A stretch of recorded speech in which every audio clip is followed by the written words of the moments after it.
Hello student. तो चलिए शुरू करते हैं इनवर्स ट्रिग्नोमेट्रिक फंक्शन का लेक्चर नंबर 4। पहले तो ये बताइए सभी लोग मुझे कमेंट करके कि तैयारी कैसी चल रही है। ठीक है, बढ़िया से तैयारी करते रहो। साथ साथ कॉपी पेन लेके बैठा करो। एक ऐसा ही नहीं, बिल्कुल इसको ऐसे मानो कि जिस तरह से सामने एकदम ट्यूशन पढ़ रहे हैं हम। ठीक है, बिल्कुल उसी तरह से तैयारी करनी है। कॉपी पेन लेके सब कुछ नोट करना है, क्वेश्चंस लगाने हैं। जो क्वेश्चन मैं देता हूँ करता हूँ आपके सामने, उसको पहले अपने आप से करने की ट्राई करना है। चलिए, तो आज लेक्चर नंबर 4 शुरू करने जा रहे हैं। अब मैं पहले आपको ये बताऊं पिछले लेक्चर में हमने क्या पढ़ा था। तो पिछले लेक्चर में हमने सर प्रिंसिपल वैल्यू को कैलकुलेट करना सीखा था। ठीक है, उसके लिए मैंने एक टेक्निक बताई थी कि माइनस वाले जो आ जाएंगे, जिनमें माइनस आएगा, उनमें भी करने में आपको कोई दिक्कत नहीं आएगी अगर वो टेक्निक आप फॉलो करते हैं तो आज क्या पढ़ेंगे? आज बेटा बहुत ही इम्पोर्टेंट लेक्चर होने वाले हैं ये।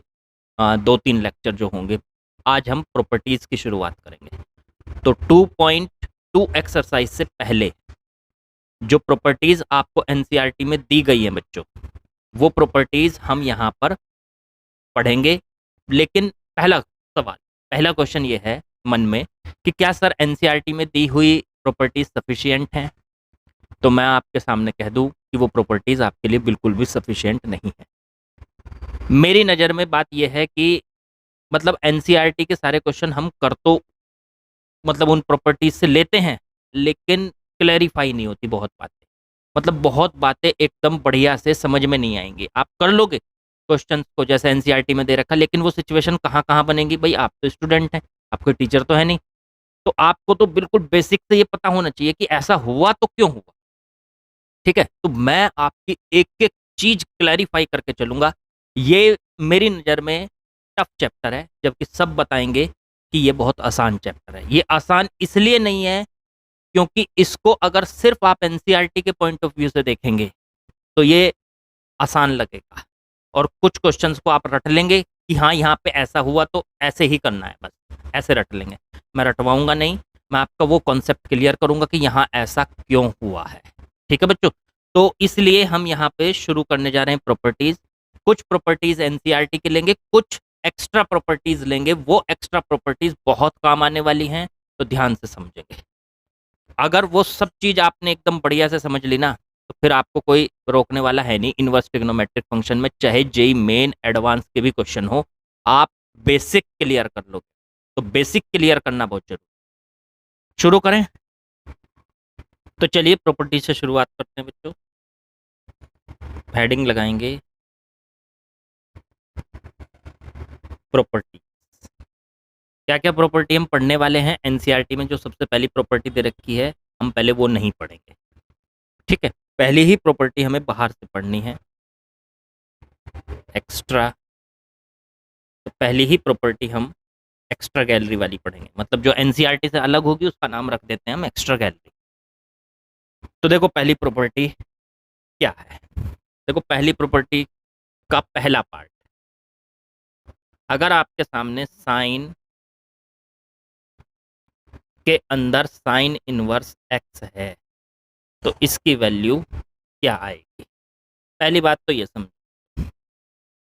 एक बात बताओ, साइन इनवर्स एक्स, मैं थोड़ा सा मतलब आपको 2-3 बातें समझाना चाहता हूं। याद करो साइन इनवर्स एक्स का डोमेन क्या होता था? सर डोमेन होता था इसका -1 से 1, ये तो होता था इसका डोमेन। ठीक है, रेंज क्या होती थी? -π/2 से +π/2, ये होती थी रेंज। देखो डोमेन का मतलब होता है एक्स की वैल्यू, मतलब इसके अंदर आप कौन कौन सी वैल्यू रख सकते हैं। तो इसका मतलब एक्स की वैल्यू -1 से 1 के बीच है, -1 भी हो सकती है, 1 भी हो सकती है। तो इसका डोमेन है, एक्स की वैल्यू है -1 से 1 के बीच में कुछ भी, और -1 भी हो सकती है और 1। देखो बिल्कुल एक एक चीज क्लैरिफाई करके चलूंगा। टाइम लगेगा मुझे कोई परवाह नहीं, लेकिन आपको सारी बातें एकदम बेसिक से समझ में आनी चाहिए, ताकि आप ना किसी भी कंपटीशन में भी अगर कोई क्वेश्चन कर रहे हो तो वहां पे आप उलझोगे नहीं, अगर बढ़िया से आपका बेसिक क्लियर है। चलो बात बहुत हो गई, आगे बढ़ते हैं। तो एक्स जो है उसको डोमेन बोलते हैं, एक्स की वैल्यूज को डोमेन बोलते हैं, और खुद साइन इनवर्स एक्स की वैल्यू को रेंज बोलते हैं। इसे वाई भी मान सकते हो आप, साइन इनवर्स एक्स को वाई भी मान सकते हो। तो वाई की वैल्यू किस किस के बीच में है, -π/2 से π/2 के बीच में। ये रही, -π/2 भी हो सकती है, मतलब वाई तो हुआ sign inverse x, sign inverse x की वैल्यू -π/2 से π/2 तक कुछ कोई भी एंगल हो, और एक्स इसके अंदर रखेंगे -1 से 1 तक के बीच कुछ भी। तो ये हुआ डोमेन, ये हुआ रेंज। अब अगर कहीं पे आपके सामने ये लिखा हुआ है साइन इनवर्स 1/2, तो बिल्कुल करेक्ट है, आपने एक्स की जगह 1/2 रखा है, आप डोमेन के अंदर कोई भी वैल्यू -1 से 1 के बीच कोई भी वैल्यू इसके अंदर रख, तो ये वैलिड टर्म, क्या बोलेंगे इसको, वैलिड टर्म, वैलिड है। इसके कोई ना कोई वैल्यू आएगी, कोई ना कोई एंगल आएगा। अब सोचो साइन की वैल्यू 1/2 कहाँ पे होती है सर, 30 डिग्री पे, तो इसका मतलब इसकी वैल्यू क्या बन जाएगी, साइन इनवर्स 1/2 30 डिग्री, या कह लो π/6 रेडियन, π/6 हो। तो साइन इनवर्स 1/2 कौन सा एंगल है, π/6। लेकिन अगर कहीं पे ये लिखा हो कि साइन इनवर्स 2, तो क्या ये वैलिड है बच्चों, तो मैं कहूंगा बिल्कुल भी वैलिड नहीं, क्योंकि इसमें आप कह रहे थे कि डोमेन में एक्स की वैल्यू सिर्फ -1 से 1 के बीच आप रख सकते हो, लेकिन ये तो 1 से बड़ी हो गई, आपने एक्स की जगह 2 रखा, एक्स की जगह 2 रख ही नहीं सकते आप, इसका डोमेन में ही नहीं आता, डोमेन में -1 से 1 के बीच कुछ भी रख सकते हो, पर एक्स की जगह आप 2 नहीं रख सकते। तो इसका मतलब ये हो गया कि ये वैलिड टर्म नहीं है, नॉट वैलिड टर्म। तो पहले तो यही समझना है हमको कि कब साइन इनवर्स 2 वैलिड क्यों नहीं है और साइन इनवर्स 1/2 वैलिड क्यों है, क्योंकि उसमें एक्स की वैल्यू आपने डोमेन के अंदर से रखी तो वो वैलिड आएगी, लेकिन अगर डोमेन से बाहर रखोगे तो वो वैलिड टर्म नहीं आएगी, वो डिफाइन ही नहीं होगी, उसे आप कैलकुलेट ही नहीं कर वैलिड टर्म। तो इसी तरीके से तो सर जो भी है, जैसे कॉस की टर्म होती है, कॉस का भी डोमेन -1 से 1 होता है, कॉस इनवर्स का, तो उसमें भी -1 से 1 के बीच में रखनी पड़ेगी हमें की वैल्यू, बिल्कुल रखनी पड़ेगी। ऐसे ही आप अगर टेन का डोमेन देखेंगे तो टेन का डोमेन टेन इनवर्स का, बेसिकली जब भी मैं टेन बोलूंगा समझो इनवर्स की बात करता हूँ, तो टेन इनवर्स का डोमेन देखूंगा तो वो तो ऑल रियल नंबर होता है, तो उसमें तो आप कुछ भी रख सकते हो, हाँ वो सबके लिए वैलिड हो जाती है। तो इसका मतलब जैसे टेन इनवर्स 2 लिख दिया, हाँ कोई बात नहीं, वैलिड है, क्योंकि टेन इनवर्स का जो डोमेन होता है ना, डोमेन वो ऑल रियल नंबर, तो ये बात ध्यान रखने वाली, ये सब डोमेन और रेंज हम पढ़ते, तो डोमेन और रेंज का हमें प्रॉपर्टीज में खास ध्यान रखना कि कब कौन सी टर्म क्या हो सकती है और क्या नहीं। तो बस यहाँ पे जो मैंने मेन आपको बात बताई कि साइन इनवर्स 2 वैलिड टर्म नहीं है और साइन इनवर्स 1/2 वैलिड टर्म है। पहले तो बस आप इसी को समझ, मेरे ख्याल से आपको ये समझ में आ गई।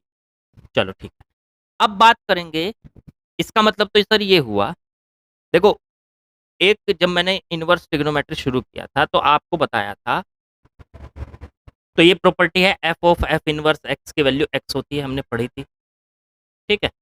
अब एफ इनवर्स के अंदर पहले एक्स रखा गया, इसको आप ऐसे पढ़ सकते हैं कि एफ ऑफ की जगह यहाँ पे लगा सकते हो आप ब्रैकेट, उसके अंदर एफ इनवर्स एक्स बराबर एक्स, मतलब आपने एफ इनवर्स के अंदर एक्स रखा, तो आप एफ इनवर्स के अंदर कौन सा एक्स रख सकते हो, उसका डोमेन ही तो रख सकते हो, उसका डोमेन, बिल्कुल। फिर एफ को, एफ के अंदर एफ इनवर्स एक्स रखा गया, फिर एफ के अंदर एफ इनवर्स एक्स रखा गया, तो इसका मतलब ये हुआ कि एफ के अंदर जो ये टर्म रखी है आपकी, वो इसका डोमेन होना चाहिए, क्योंकि आपने इसको एक्स की जगह उठा के रखा, भाई एफ एक्स होता है ना, जैसे आपने एक्स की जगह उठा के मान लो यहाँ पे एफ इनवर्स एक्स रख दिया, तो इसका मतलब ये एफ इनवर्स एक्स इसके डोमेन के अंदर होना चाहिए। तो ये कहानी थोड़ी सी याद रखनी है आपको कि जैसे एफ इनवर्स एक्स लिखा हुआ है, तो यहाँ पे जो एक्स की वैल्यू है ये इस एफ इनवर्स का डोमेन में होना चाहिए, ये जो एक्स की वैल्यू है ये इसके डोमेन के अंदर, एफ के अंदर एफ इनवर्स एक्स लिखा हुआ है, तो एफ इनवर्स एक्स जो है वो उस जो एफ इनवर्स एक्स की वैल्यू बनती है वो एफ का डोमेन होना, एफ के डोमेन के अंदर होना चाहिए, ये बस पॉइंट आपको याद। तो इसका मतलब तो सर अगर F of F inverse X वो भी एक्स होता है, ऐसे ही F inverse of F X वो भी तो एक्स ही होता है, हाँ बिल्कुल वो भी एक्स ही होता है, दोनों की वैल्यू एक्स आएगी। तो क्या मैं ऐसे नहीं कह सकता सर कि इनवर्स एफ से एफ इनवर्स से एफ कट गया एक्स बचा? हाँ, मतलब इसको याद रखने के लिए आप ऐसे कह सकते हो, लेकिन ये बेसिकली कटता वटता नहीं है, ये ऑपरेट होता है, ठीक है ना, मतलब मैपिंग होती है। वो हमने जो है उसमें भी देखी थी जब हमने इनवर्स फंक्शन समझे थे, तो ये मैपिंग होती है। तो आप ऐसे पर याद रखने के लिए ऐसे याद रख सकते हो कि एफ इनवर्स से एफ कट गया एक्स बचा, ऐसे यहाँ से एफ से एफ इनवर्स कट गया एक्स बचा।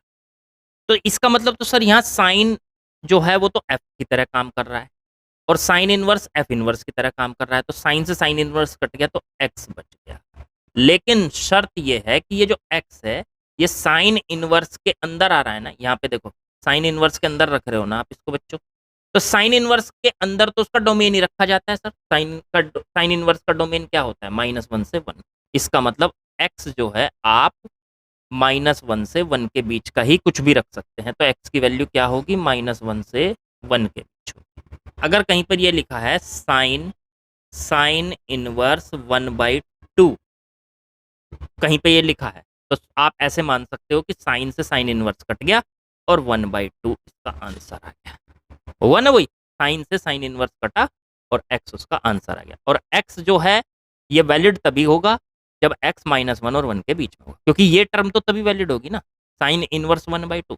अगर कहीं पे ये लिखा हुआ है साइन इनवर्स 2, मान लो ये लिखा हुआ है, तो इसका आंसर 2 नहीं होगा, ये ध्यान रखना, क्योंकि साइन से साइन तो कटेगा, बहुत जरूरी बात है। लेकिन आप ऐसे तो सोचो कि ये वाली टर्म तो वैलिड ही नहीं करती, इसलिए जब ये अंदर की टर्म ही वैलिड नहीं करेगी तो उसका साइन लेके फिर वो भी वैलिड नहीं करेगी, तो ये नॉट वैलिड टर्म आएगी, नॉट वैलिड टर्म। तो मतलब ऐसा नहीं है कि बस आंख बंद करके साइन रखा है बाहर, अंदर साइन इनवर्स रखा है, अंदर जो है कुछ भी लिखा हो और आप उसको साइन इनवर्स से साइन काट कर उसको एक्स लिख दो। नहीं जी, एक्स जो है वो हमेशा -1 और 1 के बीच में ही होगा, तो ही ये टर्म वैलिड करेगी और तब साइन इन से साइन इनवर्स कटेगा और आंसर आपका है। तो ये वाली टर्म तो वैलिड ही नहीं कर रही, ये कर रही है, साइन इनवर्स से साइन कैंसिल हो गया, साइन से साइन इनवर्स 1/2 आपका आंसर है। पहली प्रूफ। अब ये मेरे ख्याल से आपको समझ में आ गई होगी और इसका प्रूफ भी समझ में आया होगा कि एफ ऑफ एफ इनवर्स की वैल्यू एक्स होती है। हम इनवर्स फंक्शन में इसको पढ़ के आए हैं, कंपोजिशन ऑफ फंक्शन में भी इसको पढ़ के आए। और हाँ, ये प्रॉपर्टी जो है इसको फर्स्ट प्रॉपर्टी डाल, फर्स्ट का फर्स्ट पार्ट, ठीक है ना। अब आ जाओ बच्चों फर्स्ट का सेकंड पार्ट। सेकंड पार्ट में बाहर है कॉस, अंदर है कॉस इनवर्स एक्स, तो ये भी एक्स ही होगा सर। लेकिन यहाँ पे कॉस इनवर्स के अंदर जो एक्स रखोगे वो उसके डोमेन के अंदर से ही तो रखोगे, तो डोमेन होता है सर इसका एक्स की वैल्यू -1 से 1 के बीच, ये डोमेन होता है। तो बस ठीक है, अगर एक्स की वैल्यू -1 और 1 के बीच में है तो कॉस इनवर्स एक्स वैलिड होगा, कॉस से कॉस कटेगा तो एक्स, ठीक है। ऐसे ही थर्ड प्रॉपर्टी टेन के लिए, तो टेन इनवर्स एक्स की वैल्यू भी एक्स ही होगी और एक्स जो होगा वो ऑल रियल नंबर।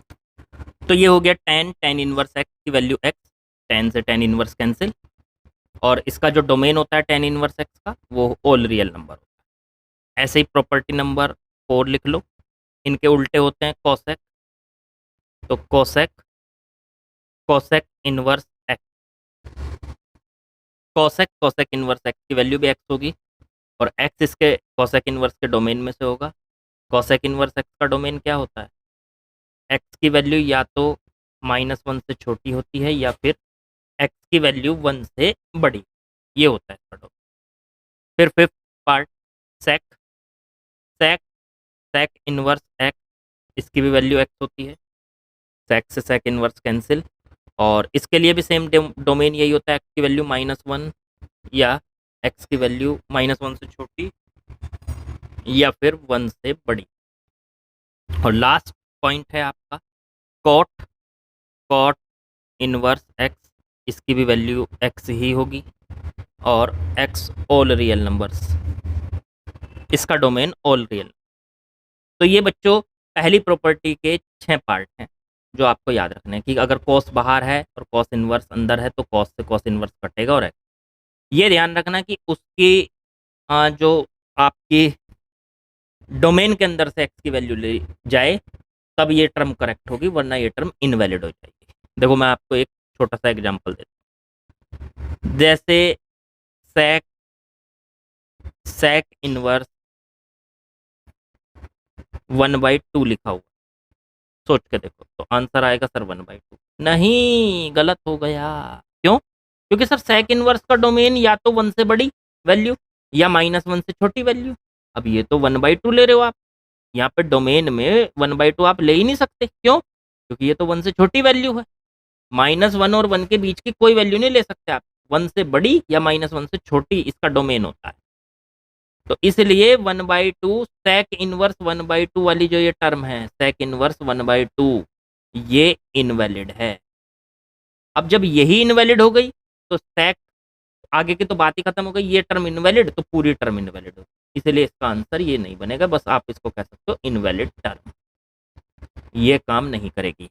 तो ये ध्यान रखना है। पहली प्रॉपर्टी आपको बिल्कुल बढ़िया से क्लियर हो गई होगी कि फर्स्ट प्रॉपर्टी में हमें क्या करना है। चलिए, तो ये पॉइंट आपको बच्चों समझ में आ गया होगा। फर्स्ट प्रॉपर्टी के हमारी ये 6 प्रॉपर्टी बनती है फर्स्ट प्रॉपर्टी के अंदर। ठीक है, तो कहाँ कौन सी टर्म इनवैलिड होती है, कब कॉस कॉस इनवर्स एक्स की वैल्यू एक्स होगी, ठीक है ना, किस किस सिचुएशन में होगी, सब आपके सामने। चलिए प्रॉपर्टी नंबर 2 लिखते हैं। तो प्रॉपर्टी नंबर 2, सेकंड प्रॉपर्टी आपसे कहती है अगर बाहर सर इनवर्स है, जैसे साइन इनवर्स साइन एक्स, ये बहुत इंपॉर्टेंट है, मैं आपको बता दूं, बहुत बहुत बहुत इंपॉर्टेंट।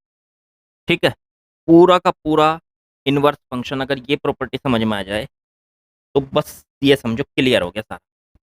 क्लियर से मतलब ये नहीं कि गायब हो गया, क्लियर से मतलब एकदम साफ साफ दिखाई देने लगा कि इनवर्स ट्रिग्नोमेट्रिक फंक्शन के क्वेश्चंस कैसे करने हैं, उसके बेसिक आइडियाज क्या है, बेसिक कंसेप्ट क्या है। चल, तो साइन इनवर्स साइन एक्स, ये ना एक्स होगा sir, sign inverse x cut गया, हाँ ठीक है एक्स, लेकिन एक्स इस बार साइन एक्स का डोमेन। अब सर साइन एक्स का डोमेन तो ऑल रियल नंबर होता है। ना ना ना ना ना, याद करो प्रिंसिपल ब्रांच में आप जो डोमेन लेते थे, प्रिंसिपल ब्रांच बनाने, देखो साइन एक्स का ग्राफ पूरा होता था, लेकिन आपने उसको 1 1 बनाया, ऑन 2 बनाया और तब उसका इन्वर्स किया, तो तब उसका डोमेन आप क्या लेते थे, याद करो साइन एक्स का। तो तब हम उसका डोमेन लेते थे सर -π/2 से π/2 वाली ब्रांच लेते थे। तो इसका मतलब यहाँ x की वैल्यू जब -π/2 से +π/2 के बीच रखी जाएगी तब साइन इनवर्स साइन एक्स की वैल्यू x होगी, मतलब साइन इनवर्स से साइन कट जाएगा और x। अच्छा, जैसे अभी पिछली प्रॉपर्टी पढ़ी हमने 1 कि सर अगर x उसके डोमेन से अलग हम कुछ रख देते थे तो वो टर्म इनवैलिड हो जाती, यहाँ पे भी कुछ ऐसा ही होता होगा। अगर इस डोमेन से बाहर रख दें तो क्या ये टर्म इनवैलिड हो जाएगी? सोच के बताओ जरा मुझे। अगर मैं 90 से ज़्यादा एंगल रख दूँ इसके अंदर, यहाँ साइन, मान लो साइन 120 रख दिया, तो साइन इनवर्स से साइन कट के यहाँ 120 आ जाएगा, तो गलत हो जाएगा ना आंसर, क्योंकि ब्रांच वैल्यू जो हमारी प्रिंसिपल वैल्यू है वो तो -90 से 90 के ही बीच है। मतलब आंसर तो इसका जो आना चाहिए साइन इनवर्स, इसको पूरे को एक्स भी कह सकता हूँ मैं, तो साइन इनवर्स एक्स, इस पूरे को भी तो एक्स कह सकता हूँ या वाई कह लो, साइन इनवर्स वाई। तो इसकी जो रेंज आएगी साइन इनवर्स की वो -π/2 से π/2, मतलब आंसर तो प्रिंसिपल वैल्यू में आना चाहिए। तो 120 अगर आपने रख भी दिया यहाँ पे एक्स की जगह 120, तो साइन इनवर्स से कट के वो उसकी ब्रांच वैल्यू से बाहर चला गया, साइन इनवर्स की रेंज से बाहर, तो गड़बड़ हो जाएगी, फिर तो आंसर हमारा सही नहीं आएगा। 120 उसकी ब्रांच वैल्यू में नहीं है या कहो प्रिंसिपल ब्रांच में नहीं है, तो क्या करें? ये तो ठीक है सर, जब x की वैल्यू -π/2 से π/2 के बीच में होगी तो साइन इनवर्स से साइन कटेगा और आंसर x का बिल्कुल ठीक है। अगर ये होगा for example sine inverse sine π/6, तो साइन इनवर्स से साइन कट गया, कटता नहीं बेसिकली ऑपरेट होता है, तो π/2 बचेगा। ये ठीक है क्योंकि π/6 क्यों? क्योंकि ये -π/2 से π/2 के बीच का ही तो एंगल है π/6, तो यहाँ पे जो वैल्यू हमने रखी है, ये डोमेन रखा है पहले से ही, जो x की वैल्यू रखी है वो -π/2 और π/2 के बीच में रखी है, इसलिए ये प्रॉपर्टी वैलिड कर गई। ठीक है ना। अब पुरानी प्रॉपर्टी में अगर डोमेन से बाहर, जो पिछली प्रॉपर्टी है वन प्रॉपर्टी, उसमें अगर हम डोमेन से बाहर रखते थे यहाँ x की वैल्यू, तो वो टर्म इनवैलिड होती थी, लेकिन इस प्रॉपर्टी के लिए टर्म इनवैलिड नहीं होती। तो इसमें कुछ हमें थोड़ा सा ना काम करना पड़ता है। काम कैसे करना पड़ता है, जैसे ये दे दिया आपको, मान लो साइन इनवर्स साइन π/2 से बाहर दे दिया, जैसे दे दिया आपको 3π/4, ये दे दिया, जैसे दे दिया साइन इनवर्स साइन 3π/4। ऐसे क्वेश्चन हैं आपके पास। एनसीईआरटी में देखोगे तो आपको जो मिसलेनियस एक्सरसाइज दे रखी है या मिसलेनियस एग्जाम्पल दे रखे हैं, तो उसमें ऐसे क्वेश्चन सॉल्व करा। तो ये देखो जरा यहाँ ध्यान से, sine inverse sine x property तो यही वाली लगेगी, पर ये जो इसके अंदर आप एक्स यूज कर रहे हो, क्या वो इसकी प्रिंसिपल वैल्यू के अंदर से है? नहीं, -90 से 90 तक प्रिंसिपल वैल्यू होती है साइन इनवर्स की। ठीक है, साइन इनवर्स की रेंज में ढूंढ सकते हो। साइन इनवर्स की रेंज के अंदर है? नहीं। उसकी प्रिंसिपल ब्रांच से है? नहीं है, क्योंकि 3π/4 बन गया 135 एंगल, और हमारी प्रिंसिपल ब्रांच जो साइन इनवर्स की होती है वो होती है -90 से +90, और ये तो 90 से बड़ा है। सोच के देखो, 90 से बड़ा हो गया ये तो। हाँ सर, तो हम यहाँ पे अगर इसका आंसर लिखें कि साइन इनवर्स से साइन कट गया और इसका आंसर आ गया 3π/4, तो ये बात बिल्कुल गलत। ऐसा नहीं, ऐसा नहीं होगा, मतलब ये 3π/4 इसका आंसर नहीं। वो ठीक था ऊपर π/6, क्योंकि वो उसकी प्रिंसिपल ब्रांच के अंदर से हमने पॉइंट लिया था, एक्स की वैल्यू प्रिंसिपल ब्रांच से ली थी, इसलिए वो ठीक था। ये प्रॉपर्टी सिर्फ प्रिंसिपल ब्रांच के लिए वैलिड करती है, -π/2 से π/2 के बीच में वैलिड। तो सर पिछली प्रॉपर्टी में तो ये टर्म इनवैलिड हो जाती थी, लेकिन यहाँ थोड़ी ना इनवैलिड होती, क्योंकि साइन 3π/4 की वैल्यू तो हम निकाल सकते हैं, साइन इनवर्स 2 की वैल्यू तो हम निकाल नहीं पा रहे थे वहाँ पे पिछली प्रॉपर्टी में, इसलिए वो इनवैलिड टर्म थी। पर ये इनवैलिड नहीं होती, इसका आंसर तो आएगा लेकिन ये नहीं है, ये नहीं है 3π।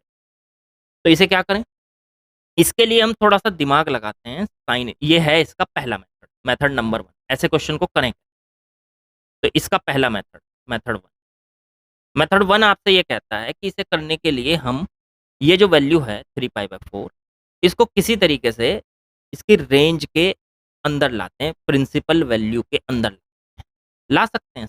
हाँ बिल्कुल ला सकते हो, कैसे देखो जरा, साइन इनवर्स साइन 3π/4 है। ठीक है, क्या हम इसको ऐसे नहीं लिख सकते, साइन इनवर्स साइन 3π/4 को लिख लो π-π, बोलो लिख सकते हो कि नहीं? हाँ सर लिख सकते हैं, π-π/4 एलसीएम लो तो 3π/4 ही बचेगा। तो इसे लिख सकते हो, तो ये अब क्या बन गया, साइन 180 माइनस थीटा कितना होता है, साइन π-θ कितना होता है, साइन थीटा होता है भाई, साइन थीटा होता है। तो ये बच गया साइन π/4। अब साइन इनवर्स से साइन अब कट जाएगा, अब लग जाएगी ये प्रॉपर्टी, ये वाली। हाँ अब लग गई, क्योंकि अंदर की जो ये वैल्यू है ये -90 और 90 के बीच में आ गई। कितनी है π/4? 45। तो -90 और 90 के बीच में आ गई, तो अब ये प्रॉपर्टी लगेगी, साइन इनवर्स से साइन कटेगा और आंसर आ जाएगा π/4। अब सही, तो इसका आंसर 3π/4 के बजाय π/4 आना। मैंने कहा कि प्रिंसिपल ब्रांच के अंदर से ही उसका आंसर आए। देखो इसी मेथड से आप, मैंने मेथड 1 इसलिए लिखा है इसको, क्योंकि मैं अभी आपको एक मेथड और बताने जा रहा हूँ, लेकिन इस मेथड से आप इसको आराम से कर सकते हो। ठीक है, तो अगर 1 नंबर में आए तो इस मेथड से आप आसानी से कर लो। एक क्वेश्चन और लेकर और समझ में आएगी बात। मान लीजिए क्वेश्चन ये दे दिया आपको, एक एग्जांपल और, साइन इनवर्स साइन, देखो 2π/3 कितना होगा, 2π/3 आपको ये देखना है कि अगर साइन इनवर्स बाहर है तो ये जो अंदर वाली है वैल्यू, ठीक है, ये इसके प्रिंसिपल ब्रांच के अंदर से होनी, तो फिर तो साइन इनवर्स से साइन सीधे कट जाएगा और आंसर एक्स, मतलब यही वैल्यू आ जाएगी। लेकिन ये जो अंदर वाली वैल्यू है, ठीक है, साइन इनवर्स से साइन तब तक नहीं कटेगा जब तक ये अंदर वाली वैल्यू इसकी प्रिंसिपल ब्रांच, क्योंकि साइन के अंदर जो आप डोमेन रखते हो वो आप इन्वर्स करते टाइम वही वाला रखते हो जो प्रिंसिपल वैल्यू होती है। अब ये कितना है 2π/3, सर ये तो 120 डिग्री है। 120 डिग्री का मतलब कितना हुआ, 120 डिग्री का मतलब हो गया कि 90 से ज़्यादा, और हमारी जो ब्रांच वैल्यू होती है प्रिंसिपल ब्रांच वैल्यू वो -π/2 से π/2 मतलब -90 से 90 होती है। तो ये तो काम करेगा नहीं यहाँ पे, इसका मतलब सीधे सीधे ये प्रॉपर्टी काम नहीं करती, सीधे सीधे नहीं, उंगली टेढ़ी करनी पड़ेगी। तो उंगली टेढ़ी करने के लिए अब आप क्या करो, इसको कुछ इस तरह से लिख सकते हो, साइन 2π/3, इसको पाई -π/3 लिखते हैं अगर, तो कोई कुछ कहेगा तो नहीं, नहीं कुछ नहीं कहेगा सर, क्योंकि साइन 180 माइनस थीटा जो है ये 2π/3 को हम पाई -π/3 लिख सकते हैं, और पाई -π/3 हो गया साइन 180 माइनस थीटा, तो साइन थीटा हो गया, तो ये बन गया साइन इनवर्स साइन π/3। क्या अब साइन इनवर्स से साइन कट जाएगा, कट गया, क्योंकि ये जो π/3 वैल्यू है ये इसकी प्रिंसिपल ब्रांच के अंदर से आ चुकी है। π/3 होता है 60, -90 से 90 के बीच आ चुकी है, तो साइन इनवर्स से साइन कट गया, आंसर आ गया π/3। यही है हमारा आंसर। तो इस टाइप के क्वेश्चंस आप इस मेथड से निपटा सकते हो, छोटे छोटे क्वेश्चन जो एक एक नंबर में। लेकिन मैं आपको बता दूं कि सर चलो ये तो हम पाई से एडजस्ट करके उसको लेके आ रहे हैं, लेकिन अगर खाली यहाँ एक्स लिखा हुआ होगा तो हमें कैसे पता चलेगा कि वो किसके अंदर है या किसके अंदर नहीं है, तो मतलब कैसे एडजस्टमेंट होगा। तो उसके लिए बच्चों आपको इस प्रॉपर्टी का ग्राफ याद रखना, आपको इस प्रॉपर्टी का ग्राफ याद, ये है मेन चीज। ठीक है, साइन इनवर्स साइन एक्स का मैं ग्राफ बनाऊंगा और आपको दिखाऊंगा कि इसकी वैल्यू हमेशा एक्स ही नहीं होती। एक्स तो केवल तब होती है जब एक्स की वैल्यू -π/2 और π/2 के बीच में हो। अगर π/2 से आगे भी ली जाए तो ये फिर x नहीं होती, ये पाई माइनस एक्स, कभी -π माइनस एक्स, कभी -π प्लस एक्स, इस तरीके से होती है। तो वो मैं आपको एक ग्राफ के जरिए समझाऊंगा। इसको हटाता हूं और इसका ग्राफ जानने से पहले मैं आपको ग्राफ में एक दो टेक्निक बता दूं। देखो यही चीज आपको इस चैनल पे एक्स्ट्रा मिली, जो है ना बिल्कुल बेसिक चीजें वो बताऊंगा जो आपको कहीं बुक्स में भी लिखी हुई एकदम से ना मिले। आर.डी. शर्मा उठा लो, कोई भी उठा लो, मैं आपको ग्राफ वगैरह जो बताने जा रहा हूँ, जो चीज़ें टेक्निक्स बताने जा रहा हूँ, वो नहीं मिलेंगे आपको इतनी जल्दी। तो चैनल पे ये चीज़ आपको एक्स्ट्रा मिलेगी, बिल्कुल बेसिक चीज़ें मिलेगी, मतलब बेसिक है और इतनी आसान नहीं है कि हर कोई उसको बता पाए। ठीक है, बेसिक चीज़ें हैं। चलो सुनो अब जो इसका ग्राफ क्या, देखो भाई ये होता है इसका ग्राफ, इधर वाई एक्सिस, इधर एक्स एक्सिस। ठीक है, ये लाइन, ये कौन सी लाइन है sir, y is equal to X, मतलब x वाली लाइन है। y is equal to X line यही तो होती है, 11th में पढ़ी होगी। ठीक है, फिर एक लाइन ऐसे जाती है, फिर एक लाइन ऐसे जाती है, फिर एक लाइन ऐसे जाती है, इस तरीके से लाइंस, ये एक रिपीटेड ग्राफ होता है। इसको कह सकते हो आप कि ये ग्राफ रिपीट करता है अपने, पहला सेगमेंट यहाँ से यहाँ तक बन गया पूरा, फिर इसके बाद यही रिपीट, फिर यही रिपीट, या यहाँ कह लो ये पहला सेगमेंट, फिर ये रिपीट, फिर ये रिपीट, इस तरीके से रिपीट होता रहता है। अब सोचो x की वैल्यू ये तो है π/2, ये है -π, ये जो ग्राफ है ना ये पूरा, ये किसका ग्राफ है, साइन इनवर्स साइन एक्स का। ठीक है, ये साइन इनवर्स साइन एक्स का ग्राफ बना दिया। अब आपको एक बात ध्यान रखना, -π/2 से π/2 के बीच में देखो ये वाली लाइन क्या है, एक्स, तो इसलिए -π/2 से π/2 के बीच में साइन इनवर्स साइन एक्स की वैल्यू एक्स, मतलब इस ग्राफ की या कहो इसकी वैल्यू एक्स कब है, जब ये -π/2 से π/2 का सेगमेंट। फिर ये वाली लाइन लो, ये वाली लाइन क्या है। अब एक बात सोचनी है, आप एक बात बताओ मुझे, ये आपको थोड़ा सा पहले पढ़ना पड़ेगा कि एक्स का ग्राफ क्या होता है, ये होता है एक्स का ग्राफ। माइनस एक्स का क्या होता है, तो ये होता है माइनस एक्स का, ये माइनस एक्स। ठीक है, ये वाई एक्सिस, ये एक्स एक्सिस, और ये माइनस एक्स। ठीक है, तो माइनस एक्स के ग्राफ को अगर आप कुछ ऊपर उठाना चाहते, किसी भी ग्राफ को अगर आप ऊपर उठाना चाहते, देखो मैं आपको बता दूं, जैसे मान लीजिए आपको एक्स का ग्राफ ये दे रखा, ठीक है। अगर आप उसको सी डिस्टेंस ऊपर उठा देंगे तो वो फिर ग्राफ एक्स प्लस सी का बन जाए, और सी डिस्टेंस नीचे खिसका देंगे तो वो ग्राफ एक्स माइनस सी का बन जाएगा। तो ये ऊपर नीचे उठाने वाला सिस्टम याद रखना, क्योंकि यहाँ पे ये काम है। हटाता हूँ थोड़ा सा।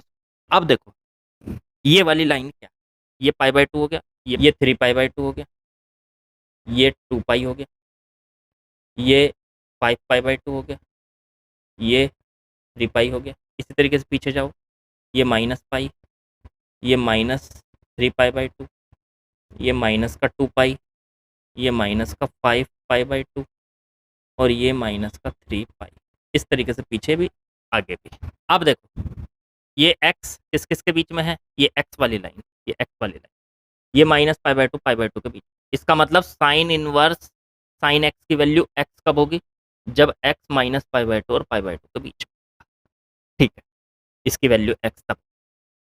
अच्छा, फिर साइन इनवर्स साइन x की वैल्यू ये वाली लाइन क्या हुई। अब ऐसे सोचो, ये वाली लाइन क्या होती, ये x है, तो ये वाली लाइन क्या होती है, माइनस।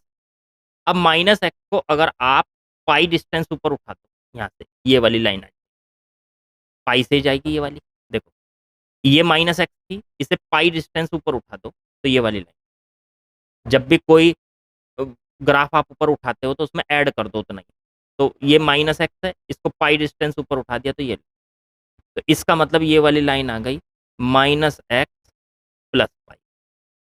ये वाली लाइन कौन सी आ गई, पूरी नहीं आई है यहाँ से यहाँ, बस इसका इतना सेगमेंट है किस किस के बीच में, पाई बाय 2 और 3 पाई बाय 2, ठीक है। अब ये वाली लाइन ये, तो देखो ये कितनी है, एक्स है। इसको ये लाइन किससे पास हो रही है, 2 पाई। ये वाली लाइन किससे पास हो रही है, 2 पाई।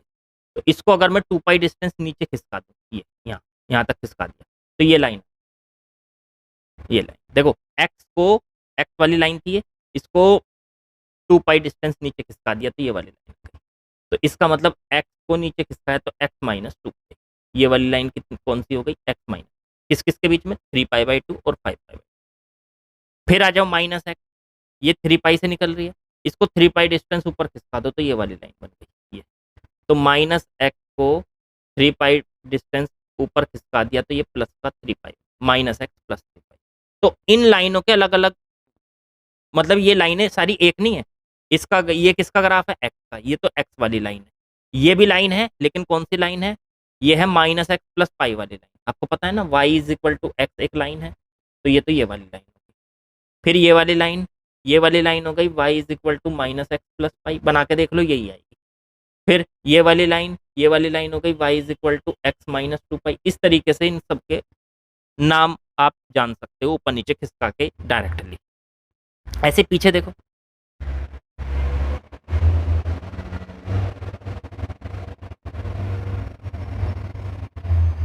अब जैसे ये माइनस एक्स है, इसको नीचे खिसका दो, नीचे, तो ये वाली लाइन मिल गई। तो माइनस एक्स को नीचे खिसकाएंगे तो पाई माइनस कर, जितना नीचे खिसकाना है पाई माइनस कर। फिर ये वाली लाइन है एक्स, इसको ऊपर खिसका दो, कितना ऊपर खिसका दो, यहाँ से यहाँ, ये वाली लाइन थी ना एक्स, इसको ऊपर खिसका दो तो ये वाली लाइन बन गई एक्स प्लस 2, एक्स प्लस 2। ये वाली लाइन बन गई आपकी, ये देखो एक्स थी, और इसको 2 पाई डिस्टेंस आप ऊपर खिसकाओगे तो ऊपर चले जाओगे, ये बन गई यहाँ से, ये बन गई, ठीक है। तो ये वाली लाइन बन गई आपकी y is equal to minus X minus pi, और ये वाली लाइन बन गई y is equal to X plus 2 pi. ये बेसिकली आपके पास साइन इनवर्स साइन एक्स का जो ग्राफ है पूरा, उसके अलग अलग सेगमेंट आ गए, अलग अलग हिस्से आ गए, क्योंकि ये जो ग्राफ होता है ना पूरा एक जैसा नहीं। ये जो पूरा ग्राफ है साइन इनवर्स साइन एक्स का, ये अलग अलग छोटे छोटे हिस्सों में बना होता है। मतलब इसमें एक्स वाली लाइन भी यूज होती है, इसमें y is equal to minus x plus pi वाली लाइन भी यूज होती है, एक्स माइनस 2 पाई वाली लाइन भी यूज होती है। तो छोटी छोटी अलग अलग हिस्सों में बना होता है, तो ये एक ग्राफ नहीं है। ये जो मतलब पूरा ग्राफ तो वैसे मतलब ये एक है, लेकिन उसके अंदर छोटे छोटे अलग अलग फंक्शंस के अलग अलग सेगमेंट यूज होता है। समझ गए मेरी बात इतनी? देखो बहुत ध्यान से समझनी है। ये प्रॉपर्टी यहाँ से ऐसे कह सकता हूँ कि साइन इनवर्स साइन एक्स की वैल्यू एक्स कब है? जब x minus pi by two से पाई बाय टू के बीच में। फिर ऐसे ही साइन इनवर्स साइन एक्स की वैल्यू माइनस एक्स प्लस पाई भी है। माइनस एक्स प्लस पाई भी तो है इसकी वैल्यू, देखो ये रहा, ये रही लाइन। भाई ये पूरा ग्राफ है तो साइन इनवर्स साइन एक्स का ही, तो इसकी ये वैल्यू कब है? जब एक्स की वैल्यू पाई बाय टू के और थ्री पाई बाय टू के बीच में। देखो पाई बाय टू और थ्री पाई बाय टू के बीच में ये लाइन, तो एक्स की वैल्यू जब पाई बाय टू और थ्री पाई बाय टू के बीच में है, तब साइन इनवर्स साइन एक्स की वैल्यू ये। इसी तरीके से साइन इनवर्स साइन एक्स की वैल्यू ये भी हो सकती है, क्या? एक्स माइनस टू पाई। ये कब होगी बच्चों? जब एक्स की value three pi by two और फाइव पाई बाय टू के बीच। तो एक्स की value three pi by two और फाइव पाई बाय टू के बीच, ठीक है? तो तब इसकी वैल्यू। इस तरीके से आपको ये याद रखना है। अगर ये ग्राफ याद है, इसके ये पॉइंट्स याद हैं, तो आपको सीधे पता चल जाएगा। आप इस ग्राफ से क्वेश्चंस को निपटा, क्योंकि साइन इनवर्स साइन एक्स की वैल्यू हमेशा एक्स ही नहीं होती, इसके अलावा भी होती है। वो डिपेंड करेगा कि एक्स किस इंटरवल में लिया जा रहा है, एक्स किस इंटरवल में लिया जा रहा है। अगर x minus pi by two के बीच में लिया जा रहा है तो साइन इनवर्स साइन एक्स की वैल्यू सीधे एक्स हो जाएगी, साइन इनवर्स से साइन कट के एक्स। लेकिन अगर पाई बाय टू से थ्री पाई बाय टू के बीच में लिया जा रहा है तो साइन इनवर्स से साइन कटेगा, लेकिन एक्स नहीं आएगा, माइनस एक्स प्लस पाई। इस तरीके से आपको ये याद रखना। चलो इसको नोट करो, नोट साथ साथ करते रहा करो। इसको हटाऊं फिर। अब देखो जो क्वेश्चन मैंने आपको बताया था अभी, जो हम करके आए थे, उसको मैंने कहा था मेथड नंबर वन से तो ऐसे कर सकते हो आप, एडजस्ट करके, एडजस्टमेंट करके। यहाँ पे उसी का मेथड नंबर टू लेते, एक क्वेश्चन समझाऊंगा तो आपको बहुत अच्छे से समझ में आएगा। साइन इनवर्स साइन, मान लीजिए क्या लिख रहे थे हम वहाँ पे, टू पाई बाई थ्री। तो इसका answer two pi by three तो आना नहीं है, क्योंकि हमें पता है ये वैल्यू इसकी ब्रांच प्रिंसिपल वैल्यू कह लो या प्रिंसिपल ब्रांच कह लो, उसके अंदर से तो नहीं है। तो साइन इनवर्स से साइन कट के ये तो आना नहीं है। ये तो आप तब कह सकते हो कि साइन इनवर्स साइन एक्स की वैल्यू एक्स तब आती है जब x minus pi by two से पाई बाय टू के बीच। देखो यहाँ पे दिखाई भी दे रहा था। ये सोचो ये वैल्यू जो है कितनी है सर? ये हो गई 120। 120 कहाँ पे आएगी ये? तो इस ग्राफ के अंदर देखो कहाँ पे। तो सर 90 तक का ग्राफ तो ये हो गया, माइनस 90 से 90 तक का, तो ये ग्राफ हो गया एक्स, ठीक है? ये रही एक्स, देखो वैल्यू। अब 90 से आगे आएगी ये तो, क्योंकि ये है 120, तो 90 से, और ये थ्री पाई बाय टू मतलब 270, तो 90 से 270 के बीच मतलब इस ग्राफ के अंदर आएगी, यहाँ से और यहाँ के बीच में, पाई बाय टू से थ्री पाई बाय टू के बीच। देख लो पाई कितना होता है 180, 180 से पहले आएगी, मतलब यहाँ कहीं आएगी, यहाँ। तो ये कितनी वैल्यू है? 2 पाई बाई थ्री। तो इस पे जो ग्राफ है ये ग्राफ क्या है? माइनस एक्स प्लस पाई। इसका मतलब sign inverse sign inverse sine x की वैल्यू जो आएगी वो माइनस एक्स प्लस पाई आनी चाहिए। साइन इनवर्स साइन एक्स की जो वैल्यू आएगी वो माइनस एक्स प्लस पाई आएगी। अब एक्स की जगह यहाँ क्या रख रखा है आपने? 2 पाई बाई थ्री, बिल्कुल। तो यहाँ रख दो 2 पाई बाई, क्योंकि हमने उसको उसी इंटरवल के अंदर लिया जहाँ ये एग्जिस्ट कर रहा है। तो 2 पाई बाई थ्री प्लस पाई, तो आंसर हो गया बच्चों इसका, एलसीएम ले लो तो पाई बाई थ्री बचा। 180 माइनस का 120, तो 60 बचा पाई बाई थ्री। देखो जरा यही आंसर आ रहा था कि नहीं? तो वहां पे हमने इसको एडजस्ट करके किया था, और यहाँ पे हम इसको ग्राफ में देख के करें। अभी जैसे मुझे इससे भी ज़्यादा लेना हो, जैसे मुझे लेना है मान लीजिए 5 पाई बाई 4, ये लेना है साइन इनवर्स, और अंदर है साइन 5 पाई बाई 4, ये लेना है। सोचो जरा खुद, ये 5 पाई बाई 4 माइनस 90 और 90 के बीच में तो है नहीं, प्रिंसिपल वैल्यू के अंदर तो है नहीं, तो फिर ग्राफ का यूज करना पड़ेगा हमें। 5 पाई बाई 4 कितना हो? 5 पाई बाई 4 की वैल्यू बच्चों हो गई 225 डिग्री, है ना? यही तो बैठ गई ना यहाँ पे। 225 कहाँ को पड़ेगा सोचो? 180 से सर आगे पड़ेगा, और 270 से पीछे। ये 3 पाई बाई 2 270 हो गया। और पाई जो है 180 होता है। तो मतलब यहाँ आपको पड़ेगा यहाँ पर। तो उसके लिए ग्राफ कौन सा है, ये वाला ही है, ये वाला ही है सर। तो इसी में रख के आंसर आए, तो आंसर आएगा -x+5। अब x की जगह हमने क्या लिख रखा है, 5π/4, तो उठा के रख दो। ये हो गया आपका माइनस का 5π/4, x की जगह 5π/4 भर दिया और +5। इसको इसके साथ एलसीएम लेंगे तो माइनस का π/4 बचेगा। यही है हमारा आंसर, यही है इसकी एग्जैक्ट वैल्यू। मतलब सीधी सी बात बताएं आपको, ये जो फाइनल वैल्यू आएगी वो उसकी प्रिंसिपल वैल्यू के अंदर से ही हमेशा आएगी, उसकी रेंज के अंदर, क्योंकि साइन इनवर्स साइन एक्स, इसकी पूरे की रेंज क्या बनेगी, है तो ये साइन इनवर्स, इस पूरे को एक्स भी कह लो, तो है तो ये साइन इनवर्स एक्स ही। और साइन इनवर्स एक्स की रेंज क्या होती है, -π/2 से π/2। तो फाइनल जो आंसर आना चाहिए वो -π/2 से π/2 के बीच ही तो आना चाहिए। वही यहाँ पे ये ग्राफ दिखा रहा है, देखो ग्राफ ऊपर π/2 से आगे नहीं जा रहा ऊपर, और -π/2 से नीचे नहीं जा रहा, ये इसकी रेंज है। तो साइन इनवर्स साइन एक्स की रेंज वाई एक्सिस में ग्राफ कहाँ तक फैला हुआ है, ऊपर π/2 तक, नीचे माइनस, इससे आगे नहीं जा रहा, इससे ऊपर नहीं जा रहा, इससे नीचे। डोमेन इसका पूरा होता है complete, sign inverse sine X का डोमेन पूरा कंप्लीट। ठीक है, वो आपको देखना है कि एक्स की किस वैल्यू के लिए आप उसको एडजस्ट कर रहे हो। जैसे एक्स की वैल्यू -π/2 से π/2 के बीच ही निकाल रहे हो, तो सीधा साइन इनवर्स साइन एक्स की वैल्यू एक्स होती है।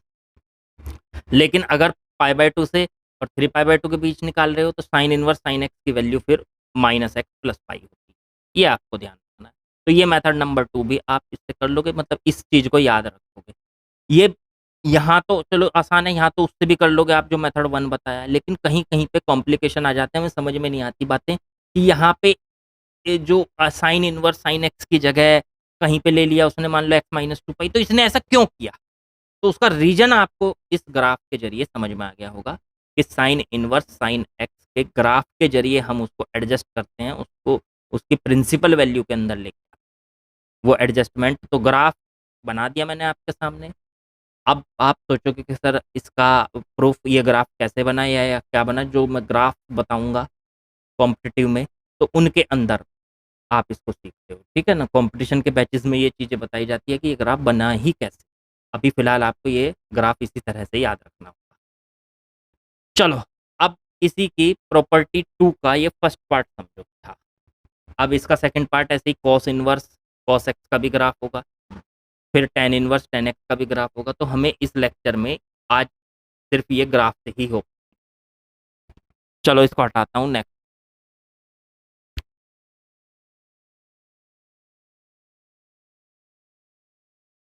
तो चलिए बच्चों, अब सेकंड प्रॉपर्टी के सेकंड पार्ट पे आते हैं। फर्स्ट पार्ट में हमने साइन इनवर्स साइन एक्स का ग्राफ देख लिया, और उससे रिलेटेड क्वेश्चन को कैसे करना है ग्राफ का यूज करके, वो ऐसे ही बच्चों, ऐसा भी तो हो सकता है कि कॉस इनवर्स कॉस एक्स हो। हाँ बिल्कुल ऐसा हो सकता है। अब इसका भी अपना एक ग्राफ बनेगा। आपको ये याद रखना है, इसमें जिस तरह से साइन इनवर्स साइन एक्स का ग्राफ था, उसी तरह से कॉस इनवर्स कॉस एक्स का भी ग्राफ हो। ये लाइन 0 से ऊपर पाई तक गई, ये एक्स लाइन है, फिर ऐसे, याद रखने का तरीका भी बता दूंगा। फिर इसी तरीके से ये रिपीट होता चलता है, ये एक सेगमेंट बनने के बाद ये रिपीट होता है।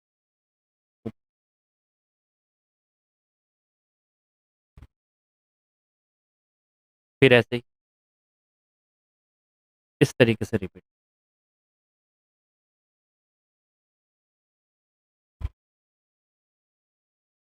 ठीक है, कॉस इनवर्स कॉस एक्स का ये ग्राफ, साइन इनवर्स में ये यहाँ से ऐसे ऐसे आ रहा था नीचे कर, कॉस इनवर्स में 0 से पाई तक जाता है ऊपर, और फिर ये सेगमेंट रिपीट होता है। कॉस इनवर्स कॉस एक्स की वैल्यू वैसे तो एक्स होगी, लेकिन एक्स कब होगी, जब ये एक्स जो है वो कॉस इनवर्स की प्रिंसिपल वैल्यू में हो। मतलब एक्स की वैल्यू अगर 0 के और पाई के बीच में, एक्स की वैल्यू बच्चों 0 और पाई के बीच में होगी, 0 हो सकती है पाई हो सकती है, 0 पाई के बीच में कुछ भी हो सकती है, तो कॉस इनवर्स से कॉस कटेगा और एक्स आ जाएगा। लेकिन उसके अलावा कुछ होगी सर, पाई से आगे भी, हाँ तो आगे भी पॉसिबल है ये एक्सप्रेशन। जैसे पिछला एक्सप्रेशन एक याद करो, जो मैंने फर्स्ट प्रॉपर्टी बताई थी उसमें कॉस बाहर था और कॉस इनवर्स अंदर। तो कॉस इनवर्स के अंदर एक्स की वैल्यू कौन सी रख पाते थे हम, उसका डोमेन रख। तो अगर डोमेन से बाहर रखते थे तो इनवैलिड टर्म हो जाती थी। लेकिन यहाँ पर अगर कॉस इनवर्स बाहर है, कॉस अंदर है, तो यहाँ पे इनवैलिड टर्म नहीं बनती, इनवैलिड टर्म तो नहीं बनती। लेकिन ये ना वैल्यू हमेशा एक्स नहीं आएगी, क्योंकि जैसे ऐसे सोचो, जैसे कॉस इनवर्स कॉस पाई से भी बड़ा हो गया कुछ, 3 पाई/2 हो गया पाई से। तो कॉस इनवर्स से कॉस कट के 3 पाई/2 आ जाए, ऐसा गलत क्यों नहीं आएगा? क्योंकि ये इसकी प्रिंसिपल ब्रांच की वैल्यू नहीं, जबकि आपको पता है, ऐसे सोचो कि ये फुल वैल्यू किसकी है, ये फुल वैल्यू कॉस इनवर्स और उसके अंदर कुछ है, कॉस इनवर्स और उसके अंदर कुछ है। तो कॉस इनवर्स के अंदर कुछ भी हो चाहे, रखा तो उसके डोमेन में से ही जाएगा, हाँ वो तो डोमेन में से ही रखा जाएगा, ठीक है। और कॉस इनवर्स की जो वैल्यू आएगी वो उसकी रेंज में से आएगी, मतलब प्रिंसिपल वैल्यू आएगी। तो उसकी प्रिंसिपल वैल्यू, कॉस इनवर्स की प्रिंसिपल वैल्यू क्या होती है, 0 से पाई के बीच, लेकिन ये तो पाई से बड़ा है, इसलिए आंसर ये नहीं दे सकते। तो एक तरीका तो ये है कि सर इसको इसकी रेंज में ले आए, मतलब इसको इसके प्रिंसिपल वैल्यू में ले आए, कैसे, पाई प्लस पाई/2 लिख के, या 2 पाई माइनस पाई/2 लिख के इस तरीके से ले आए। तो वो तो मेथड मैं आपको बता चुका हूँ पिछली प्रॉपर्टी में, इसकी फर्स्ट पार्ट कैसे ले आए। और दूसरा तरीका है कि इसको ग्राफ से कर लें, इसका ग्राफ बना लें और हम उसको तब देखते हैं। तो अब मैं ये ग्राफ वाला तरीका आपको बताने जा रहा हूँ, ग्राफ वाले तरीके से। तो ये इसका ग्राफ हो गया, 0 से पाई तक की पहले एक्स लाइन, फिर इस तरीके से, फिर इसी तरीके के सेगमेंट रिपीट होते जाए ऐसे से। तो ये ध्यान रखना है, ये 0 से पाई ऊपर तक पाई तक, तो यहाँ तक पाई, फिर ये पाई के आगे 2 पाई, फिर आगे ये 3 पाई, 4 पाई, फिर ये ऐसे ही पीछे -पाई, फिर उससे पीछे -2 पाई, उससे पीछे -3 पाई, उससे पीछे -4, इस तरीके से। अब एक बात बताओ, ये तो एक्स है, हाँ सर, ये वाली लाइन क्या है सर, ये वाली लाइन -x होती है, उसको 2 पाई डिस्टेंस ऊपर खिसका दो तो ये आ जाए। ये वाली लाइन -x होती है, ये x होती है, ये माइनस, तो -x को 2 पाई डिस्टेंस ऊपर खिसका दो तो ये आ जाए। तो ये आ जाएगी -x+2, ऊपर खिसकाने का मतलब उसमें 2 पाई ऐड कर। फिर ये वाली लाइन, ये कितनी है, तो ये वाली x होती है, इसको नीचे खिसका दो 2 पाई, तो ये 2 पाई से जाएगी, तो ये हो जाएगी x+2। बोलो ठीक है कि नहीं? अब ये वाली लाइन कौन सी है, माइनस है। अब ये वाली कौन सी होगी, ये x है, इसको ऊपर खिसका दो 2 पाई, तो ये हो जाएगी x+2। ये वाली x थी, इसको नीचे खिसकाना था, ये माइनस, ये माइनस x-2 पाई, ठीक है ना। अब ये वाली लाइन, तो ये -x है, इसको 3 पाई डिस्टेंस ऊपर खिसका दो तो ये 4 पाई, ये 4 पाई से जा रही ना, तो इसको 4 पाई डिस्टेंस ऊपर खिसका दो तो ये हो गई -x+4। ऊपर खिसकाओगे तो प्लस कर देना, नीचे खिसकाओगे तो माइनस कर देना बच्चों। इसी तरीके से आपको ये पता चलता है। तो ग्राफ की ये अलग अलग लाइंस पता चल। अब मान लो मुझे इसकी वैल्यू निकालनी थी cos 3 पाई/2, सोचो ये कहाँ पड़ेगा, पाई से आगे और 2 पाई से पहले, यहाँ पड़ेगा 3 पाई/2। तो 3 पाई/2 पे cos inverse cos inverse cos x की कितनी वैल्यू आ रही है, कॉस इनवर्स कॉस एक्स की वैल्यू आ रही है, एक्स नहीं आएगी, कॉस इनवर्स कॉस एक्स की वैल्यू केवल एक्स तब आएगी जब एक्स 0 और पाई के बीच में। देखो 0 और पाई के बीच में है तो ये एक्स, 0 और पाई के बीच में है तो ये x, cos inverse cos x की वैल्यू। लेकिन पाई और 2 पाई के बीच में है तो इसकी वैल्यू -x+2 पाई है। तो कॉस इनवर्स कॉस एक्स की वैल्यू -x+2 पाई आ गई। अब मुझे एक्स क्या रखना है, पाई और 2 पाई के बीच में कुछ भी रख लो, तो 3 पाई/2 रखना चाहता हूँ, रखो। तो कॉस इनवर्स कॉस 3 पाई/2 की वैल्यू आ गई, माइनस का 3 पाई/2, माइनस एक्स है ना, एक्स की जगह 3 पाई/2 और +2। तो आंसर सॉल्व करके कितना आ गया, 2 पाई हो गया 360 -270, तो 90 बचा, तो पाई/2 बचा, पाई/2 यही है हमारा आंसर। तो इसका मतलब कॉस इनवर्स कॉस 3 पाई/2 की वैल्यू ये। तो ये ध्यान रखने वाली बात है कि आप हमेशा ये मत समझो कि अगर कहीं पे कॉस इनवर्स कॉस एक्स लिखा हुआ है तो इसकी वैल्यू एक्स हो। इसकी वैल्यू एक्स केवल तब होगी जब ये 0 और पाई के बीच, उससे आगे या पीछे होगा तब इसकी वैल्यू हमें ग्राफ से निकालनी। अगर एक्स की वैल्यू 0 और पाई के बीच में है तो ये एक्स है, कॉस इनवर्स से कॉस कट जाएगा, क्योंकि 0 और पाई क्या है इसका, ये प्रिंसिपल ब्रांच, तो प्रिंसिपल ब्रांच के बीच में तो कॉस इनवर्स से कॉस कट जाता है, एक्स बच। लेकिन अगर ये प्रिंसिपल ब्रांच में नहीं है तो फिर आपको निकालना पड़ेगा इसकी वैल्यू ग्राफ से। तो जैसे कॉस इनवर्स कॉस एक्स की वैल्यू इस केस में आई माइनस एक्स प्लस 2 पाई के बराबर, माइनस एक्स प्लस 2 पाई के बराबर है। समझ गए कहानी? तो इस तरीके से आप ग्राफ से ही उसको कैलकुलेट। और ये ना सर इतने बड़े बड़े इतने छोटे क्वेश्चन के लिए ये बड़े बड़े ग्राफ याद रखने नहीं, ये ग्राफ इसलिए याद नहीं रखने कि ये इस तरीके के क्वेश्चन सॉल्व कर, इस तरीके के क्वेश्चन के लिए तो मैंने एक और मेथड बता दिया था आपको, वो उस मेथड से भी आप कर। कौन सा मेथड है सर? मैं याद दिला दूं, चलो आप, लो अभी करके दिखाता हूँ।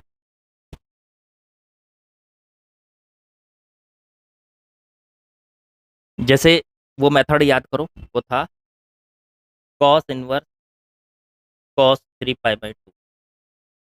ठीक है, हमने ये देखा कि ये अंदर वाली जो वैल्यू है ये इसकी प्रिंसिपल ब्रांच में नहीं है। कॉस इनवर्स की प्रिंसिपल ब्रांच क्या होती है? 0 से पाई, लेकिन ये पाई से बड़ा है, तो इसका मतलब इसका आंसर सीधे सीधे कॉस इनवर्स से कॉस नहीं कटेगा, 3 पाई बाई 2 नहीं है। तो फिर हम इसको ऐसे करते हैं, कॉस इनवर्स, इसको ऐसे लिख लो कॉस, क्या हम इसको 2 पाई माइनस पाई बाई 2 नहीं लिख सकते? हाँ लिख सकते हैं भाई। ये है 270, 270 को 360 - 90 लिखा जा सकता है, बिल्कुल लिखा जा सकता है। ये कौन सा क्वाड्रेंट हो गया? Fourth quadrant. फोर्थ क्वाड्रेंट में भाई ये 2 पाई माइनस समथिंग, तो फोर्थ क्वाड्रेंट हो जाएगा। चलो, फोर्थ क्वाड्रेंट में कॉस क्या होता है? पॉजिटिव होता है, तो अंदर बचेगा कॉस, ऐसे कह लो कॉस 360 - थीटा जो होता है वो कॉस थीटा होता है। ठीक है, कॉस 360 - थीटा कॉस थीटा होता है, क्योंकि ये फोर्थ क्वाड्रेंट में पड़ेगा और फोर्थ क्वाड्रेंट में ये प्लस होता है और 360 पे चेंज नहीं। तो ये आंसर आ जाएगा cos inverse cos pi by 2। 360 - theta तो कॉस थीटा। अब कॉस इनवर्स से कॉस कट, क्यों? क्योंकि ये अंदर वाली वैल्यू हमारी प्रिंसिपल ब्रांच के अंदर आ, 0 और पाई के बीच, तो 0 और पाई के बीच में आ गई, तो ये बचा कॉस से कॉस इनवर्स से कॉस कटा तो पाई बाई 2 का आंसर। देखो इसमें हमें किसी ग्राफ की जरूरत। तो ये एनसीईआरटी तक तो ठीक है, लेकिन कहीं कहीं कॉन्सेप्ट ऐसे फंसेंगे कि जहां पर हमें उसकी रेंज में उसको रखना पड़ेगा। एक्स की वैल्यू पाई और 2 पाई के बीच में है, तो कॉस इनवर्स कॉस एक्स की वैल्यू एक्स ना रख के ये रख, तो मतलब कहीं कहीं पे इस तरीके के पेंच फंसेंगे।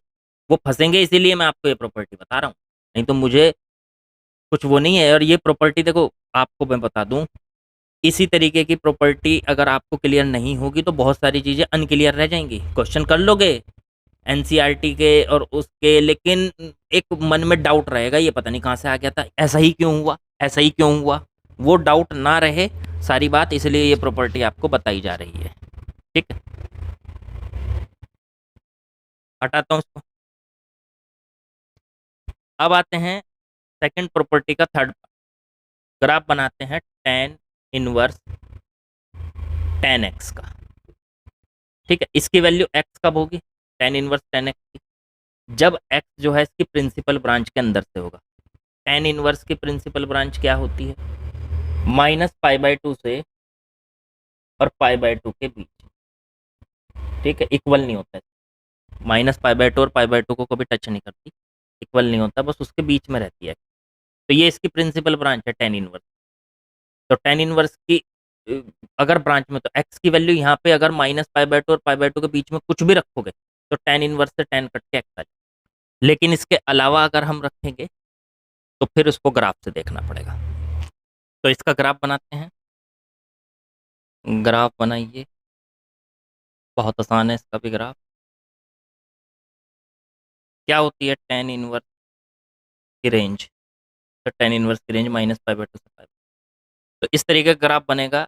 एक लाइन पहली बनेगी, ये y = x, एंड पॉइंट पर इस तरह से आपको बनाने क्यों? क्योंकि देखो पाई/2 इसके उसमें नहीं आता ना, मान लो ये पॉइंट है पाई/2 और इसकी रेंज में पाई/2 आता नहीं, रेंज ऊपर तक पाई/2 तक गई और नीचे -पाई/2, लेकिन कभी -पाई/2 और पाई/2 इंक्लूड नहीं हुए, तो इसलिए यहाँ पे इस तरीके का सर्किल बना देते।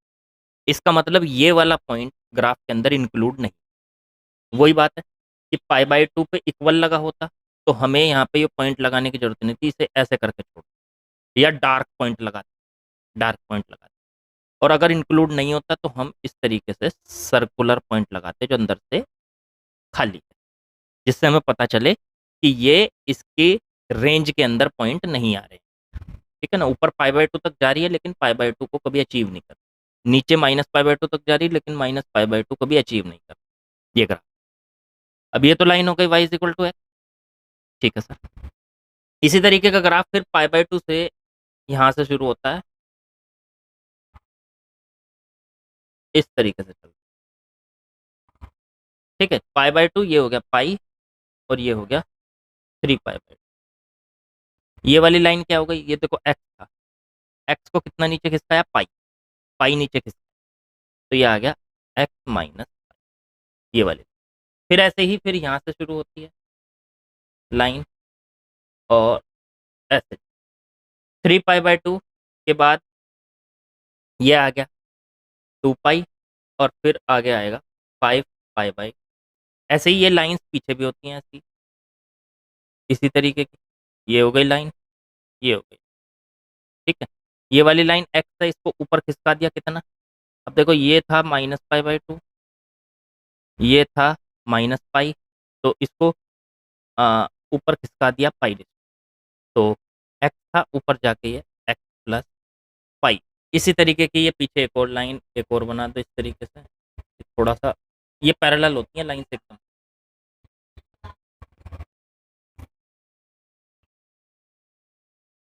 ये लाइन पैरेलल होंगी और एक और लाइन खींच दो इस तरीके से। ठीक है ना, ये पाई, पाई के बाद यहाँ पे -3 पाई/2 और ये -2, इस तरीके से लाइन। ये है बच्चों, तो tan इनवर्स tan x की वैल्यू x है, देखो किस किस के बीच में, -पाई/2 से पाई/2 के बीच, फिर पाई/2 से और 3 पाई/2 के बीच में ये x-पाई। tan इनवर्स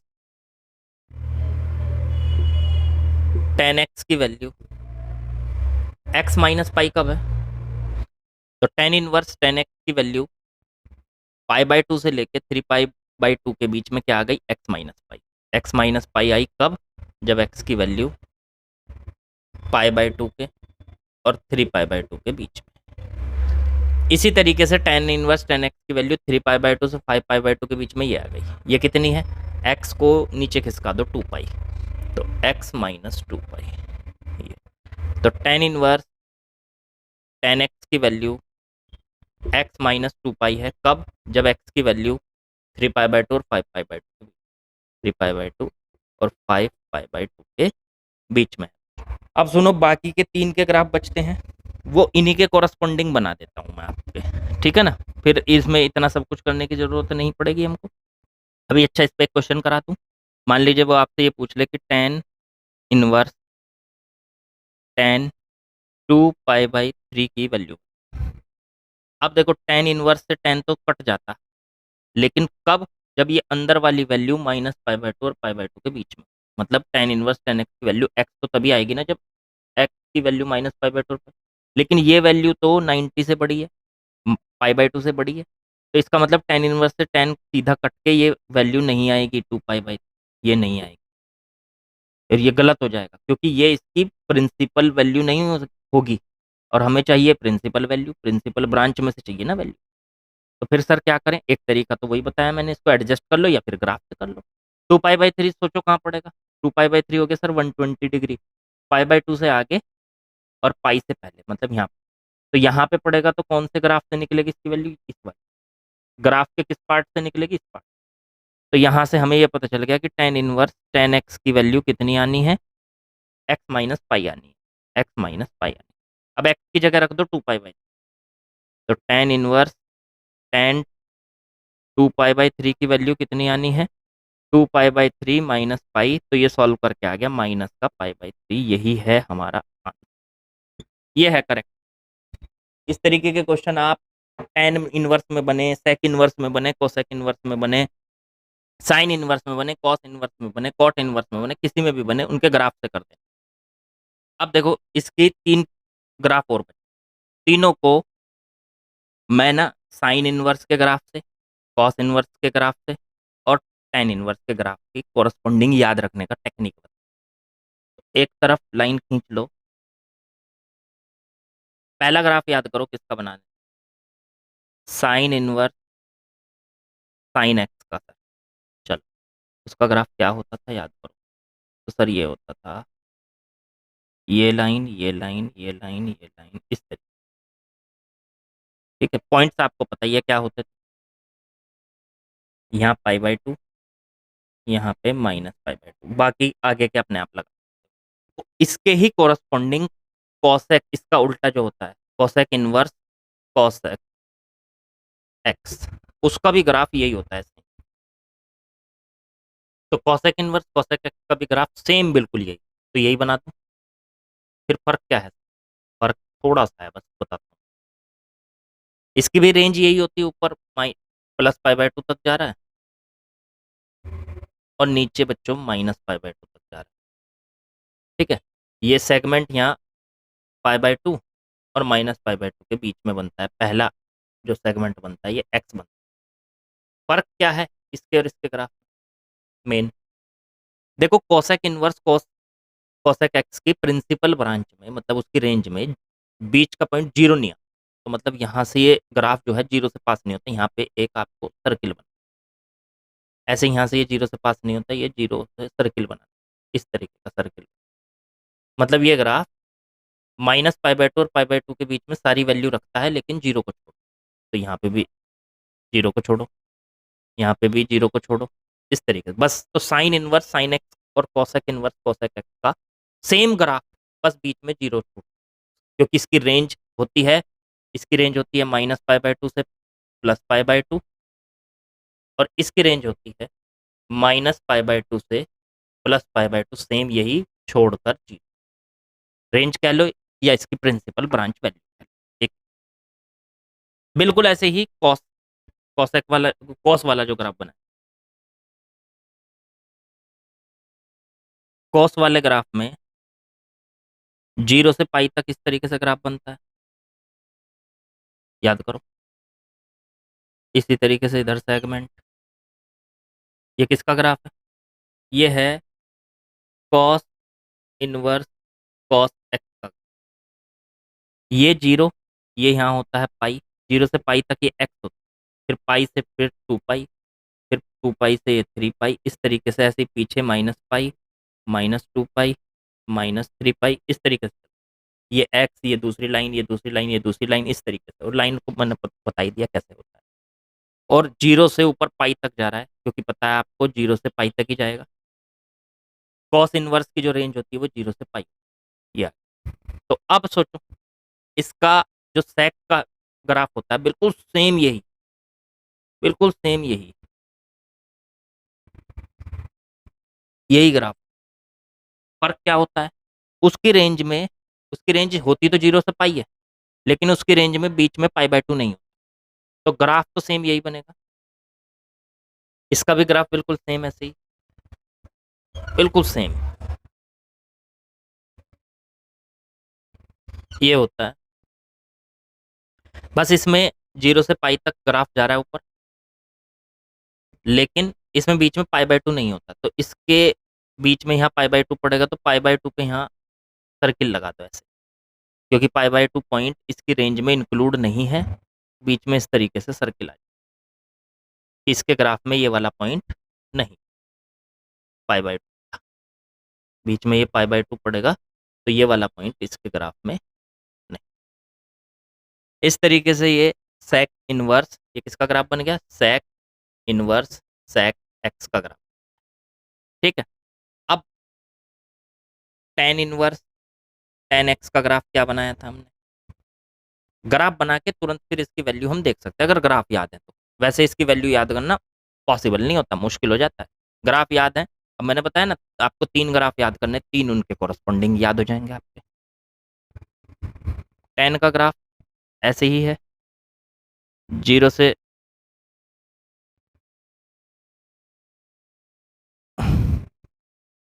ये बना, यहाँ पे एंड पॉइंट कवर नहीं है, ये बना, ये एंड पॉइंट कवर नहीं है, ये बना, ये एंड पॉइंट कवर नहीं है, ये बना, ये एंड पॉइंट कवर नहीं है।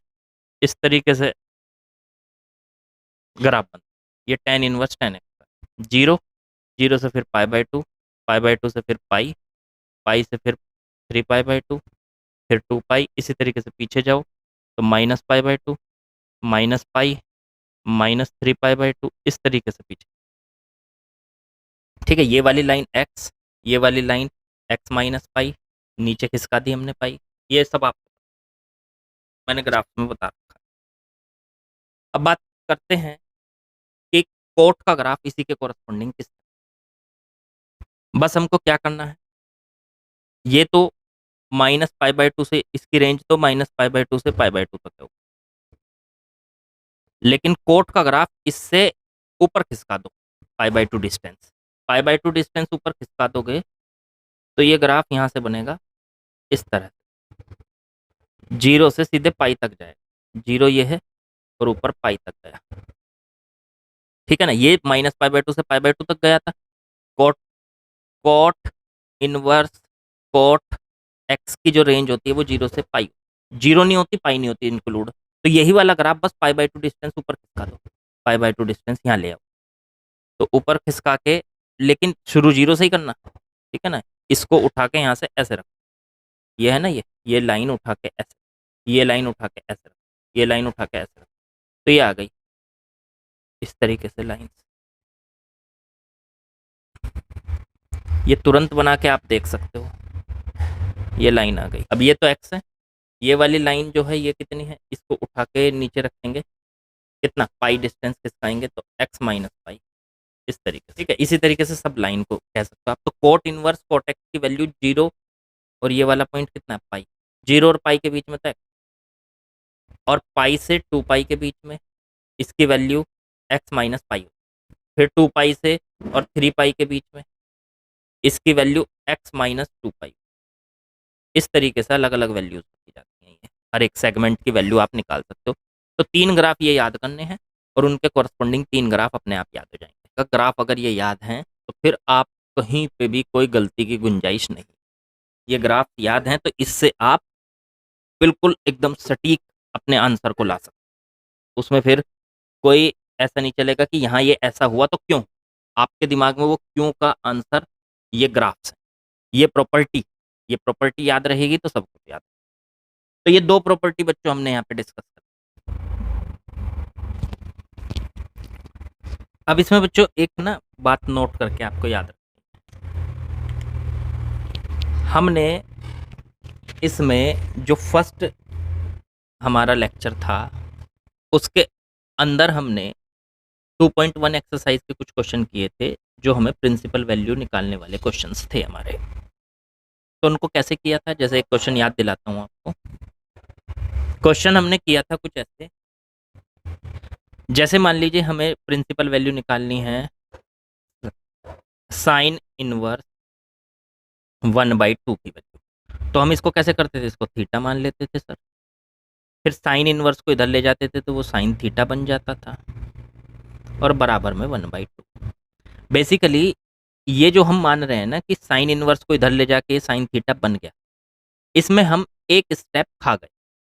क्या, ये प्रॉपर्टी जो हमने पढ़ी है, क्या ये ऐसे नहीं होता कि साइन इनवर्स को इधर ले जाके साइन थीटा बनता है, ऐसे नहीं बनता, ये प्रॉपर एक प्रॉपर्टी के अकॉर्डिंग बनता है। और वो प्रॉपर्टी जो फर्स्ट हमने पढ़ी है, क्या, हम दोनों तरफ का साइन लेते हैं, टेकिंग साइन बोथ साइड,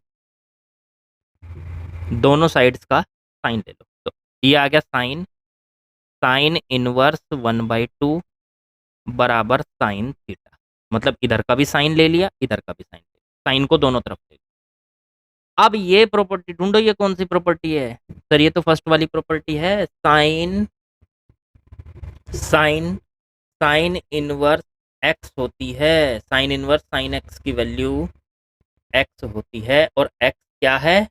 इसका डोमेन। क्योंकि अगर ये एक्स जो है -1 और 1 के बीच में नहीं हुआ, तो ये जो साइन इनवर्स एक्स वाली टर्म है ये इनवैलिड हो जाएगी। मैं पहले बता चुका हूँ आपको। मान लो यहाँ एक्स की जगह 2 रख दिया, तो साइन इनवर्स 2 इनवैलिड टर्म, तो ये पूरी टर्म ही इनवैलिड हो जाएगी। तो इसलिए एक्स की वैल्यू -1 और 1 के बीच में होनी चाहिए। वो है भी साइन इनवर्स 1/2 -1 और 1 के बीच में होगा, तभी ये टर्म वैलिड। लेकिन यहाँ पे ये प्रॉपर्टी लगी, समझ गए ना आप कैसे? कि साइन साइन इनवर्स एक्स की वैल्यू एक्स होती है।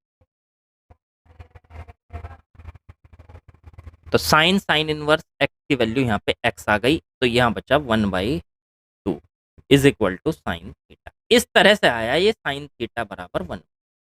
जो हम डायरेक्ट ऐसे लेके जा रहे थे कि साइन इनवर्स को इधर ले जाओ, तो ये बन जाएगा साइन थीटा इधर, और बराबर में 1/2। तो ये इस तरह से आया। ये एक स्टेप जो है, एक प्रॉपर्टी जो है, हम वो खा जाते हैं बीच में। क्यों खा जाते हैं? क्योंकि हमें पता है कि साइन साइन इनवर्स एक्स की वैल्यू एक्स ही आनी है। ये तो कन्फर्म बात, ये इसकी वैल्यू एक्स ही, इसके अलावा और कुछ नहीं आती। क्योंकि और इसके अलावा अगर हमने एक्स की वैल्यू जो डोमेन के अंदर से ना रख के कुछ और रख दी, तो ये टर्म इनवैलिड हो जाएगी। और इनवैलिड टर्म होगी तो वो हमें यहाँ पता चल ही जाएगा कि यहाँ पे इसके अंदर की वैल्यू जो है इसके डोमेन में सर ना रख के और कुछ रख रखी है। तो इसलिए ये प्रॉपर्टी सही जो है लगाने का तरीका ये। तो ये बात नोट करके, नोट क्वेश्चन, ये बात नोट करके आप इसको याद रख सकते हैं कि जो हम वहाँ पे प्रॉपर्टी यूज करते हैं कि ये साइन इनवर्स को इधर ले जाते हैं साइन थीटा, ये बेसिकली एकदम डायरेक्ट नहीं जाता है, ये एक प्रॉपर्टी के अकॉर्डिंग जाता है, दोनों तरफ का साइन लेके, और तब इस प्रॉपर्टी को खोल के ये लिखते हैं, तब ये जाता है। लेकिन ये जब एक्स ही आना है, तो हम इसको बस ऐसे सोच लेते हैं कि फिर तो हम इसको ऐसे मान लेंगे कि साइन इनवर्स इधर जाके साइन थीटा बन गया। चलिए बच्चों, देखिए मैंने 2 प्रॉपर्टी अभी तक आपको बताई। उन 2 प्रॉपर्टी पर बेस्ड एक एग्जाम्पल करते हैं, एग्जाम्पल नंबर 3 एनसीईआरटी का हमारा। क्योंकि जब तक उस पर क्वेश्चन नहीं होगा, तो आपको उसकी इंपॉर्टेंस समझ में नहीं आती प्रॉपर्टी की, कि उसको यूज कैसे करना है, उसकी इंपॉर्टेंस। एक तो बात मैं ये बता दूं, एनसीईआरटी में इस एग्जाम्पल को जैसे सॉल्व किया गया है, वो मेरी नज़र में बिल्कुल गलत। बेसिकली वैसे गलत नहीं है, लेकिन पूरा सॉल्व, अब मतलब कंप्लीटली बात नहीं बता। अभी देखो उन्होंने कैसे सॉल्व कर रखा है, पहले मैं उनके तरीके से सॉल्व करूंगा, और फिर मैं इसको अपने तरीके से सॉल्व करूंगा। ठीक है? एक बात बताओ, क्या दिया है? एग्जाम्पल शो करना है sine inverse 2x √1 minus x square की वैल्यू 2 साइन इनवर्स एक्स, जब एक्स की वैल्यू -1/√2 से 1/√2 के बीच में। अच्छा, फिर दूसरा पार्ट दिया है sine inverse 2x √1 minus x square की वैल्यू 2 कॉस इनवर्स एक्स होती है, जब एक्स की वैल्यू 1/√2 से 1। देखना जरा, राइट लेफ्ट साइड में आपके दोनों एक ही तो टर्म है, ऊपर वाले क्वेश्चन में भी नहीं। मतलब इसी की वैल्यू तो ये भी है, जब एक्स -1/√2 से 1/√2 के बीच। और इसी टर्म की वैल्यू फिर 2 कॉस इनवर्स एक्स हो गई, जब एक्स 1/√2 से 1 के बीच। इसका मतलब इन एक्स की रेंज से, या कह लो एक्स के डोमेन से फर्क पड़ रहा है ना। एक्स एक्स क्या होता है? एक्स होता है मतलब उसका डोमेन। तो डोमेन से फर्क पड़, हाँ, डोमेन से फर्क पड़। डोमेन जब हम ले रहे हैं -1/√2 से √2 के बीच, तो उसकी जो इसकी वैल्यू आ रही है वो 2 साइन इनवर्स एक्स के बराबर। और जब हम इसी को ले रहे हैं 1/√2 से 1 के बीच, तो तब इसी की वैल्यू 2 कॉस इनवर्स के बराबर आ रही है। तो इसका मतलब दोनों केसेस में अलग अलग आएगी, डोमेन से फर्क पड़े।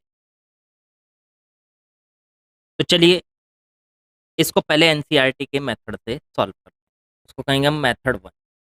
मेरी नज़र में वो जो मेथड है, ये थोड़ा सा गलत। क्यों गलत है, अभी आपके सामने मैं प्रूफ कर देता हूँ इस बात। एक बात बताओ, उन्होंने कहा फर्स्ट पार्ट को सॉल्व करने के, इसमें हम एक्स की जगह साइन थीटा भर दें, right side put x is equal to sine theta in left side L H. चलो भर दी। ये था sine inverse 2x √1 minus x square. ठीक है,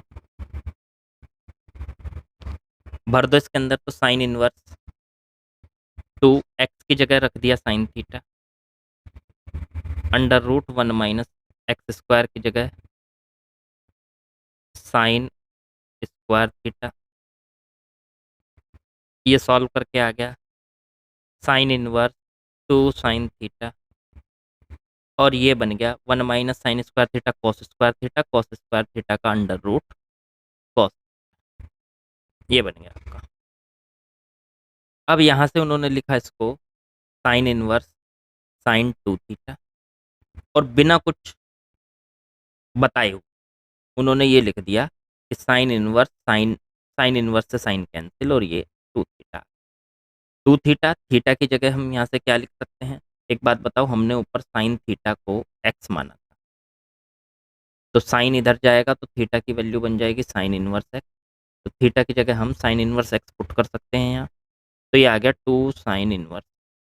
तो ये वाली जो लेफ्ट साइड है हमारी, वो right side 2 sign inverse x के बराबर, यही प्रूफ करना था। कुछ गलती नजर आई? चलो नहीं आई, कोई बात नहीं। फिर उन्होंने सेकंड पार्ट को लिया बिल्कुल इसी तरह,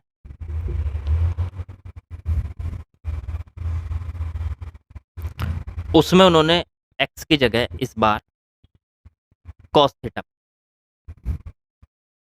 पुट किया, यहाँ पे पुट कर दिया, तो राइट साइड इसकी क्या थी, left side sorry, sine inverse 2x under root 1 minus x square, और इसमें x की जगह पुट कर दिया कॉस थीटा, तो 2 cos theta under root 1 minus cos square theta, sine inverse 2 cos theta, तो कॉस थीटा, ठीक है, ये बन गया 1 minus cos square theta sine square theta का अंडर रूट साइन थीटा,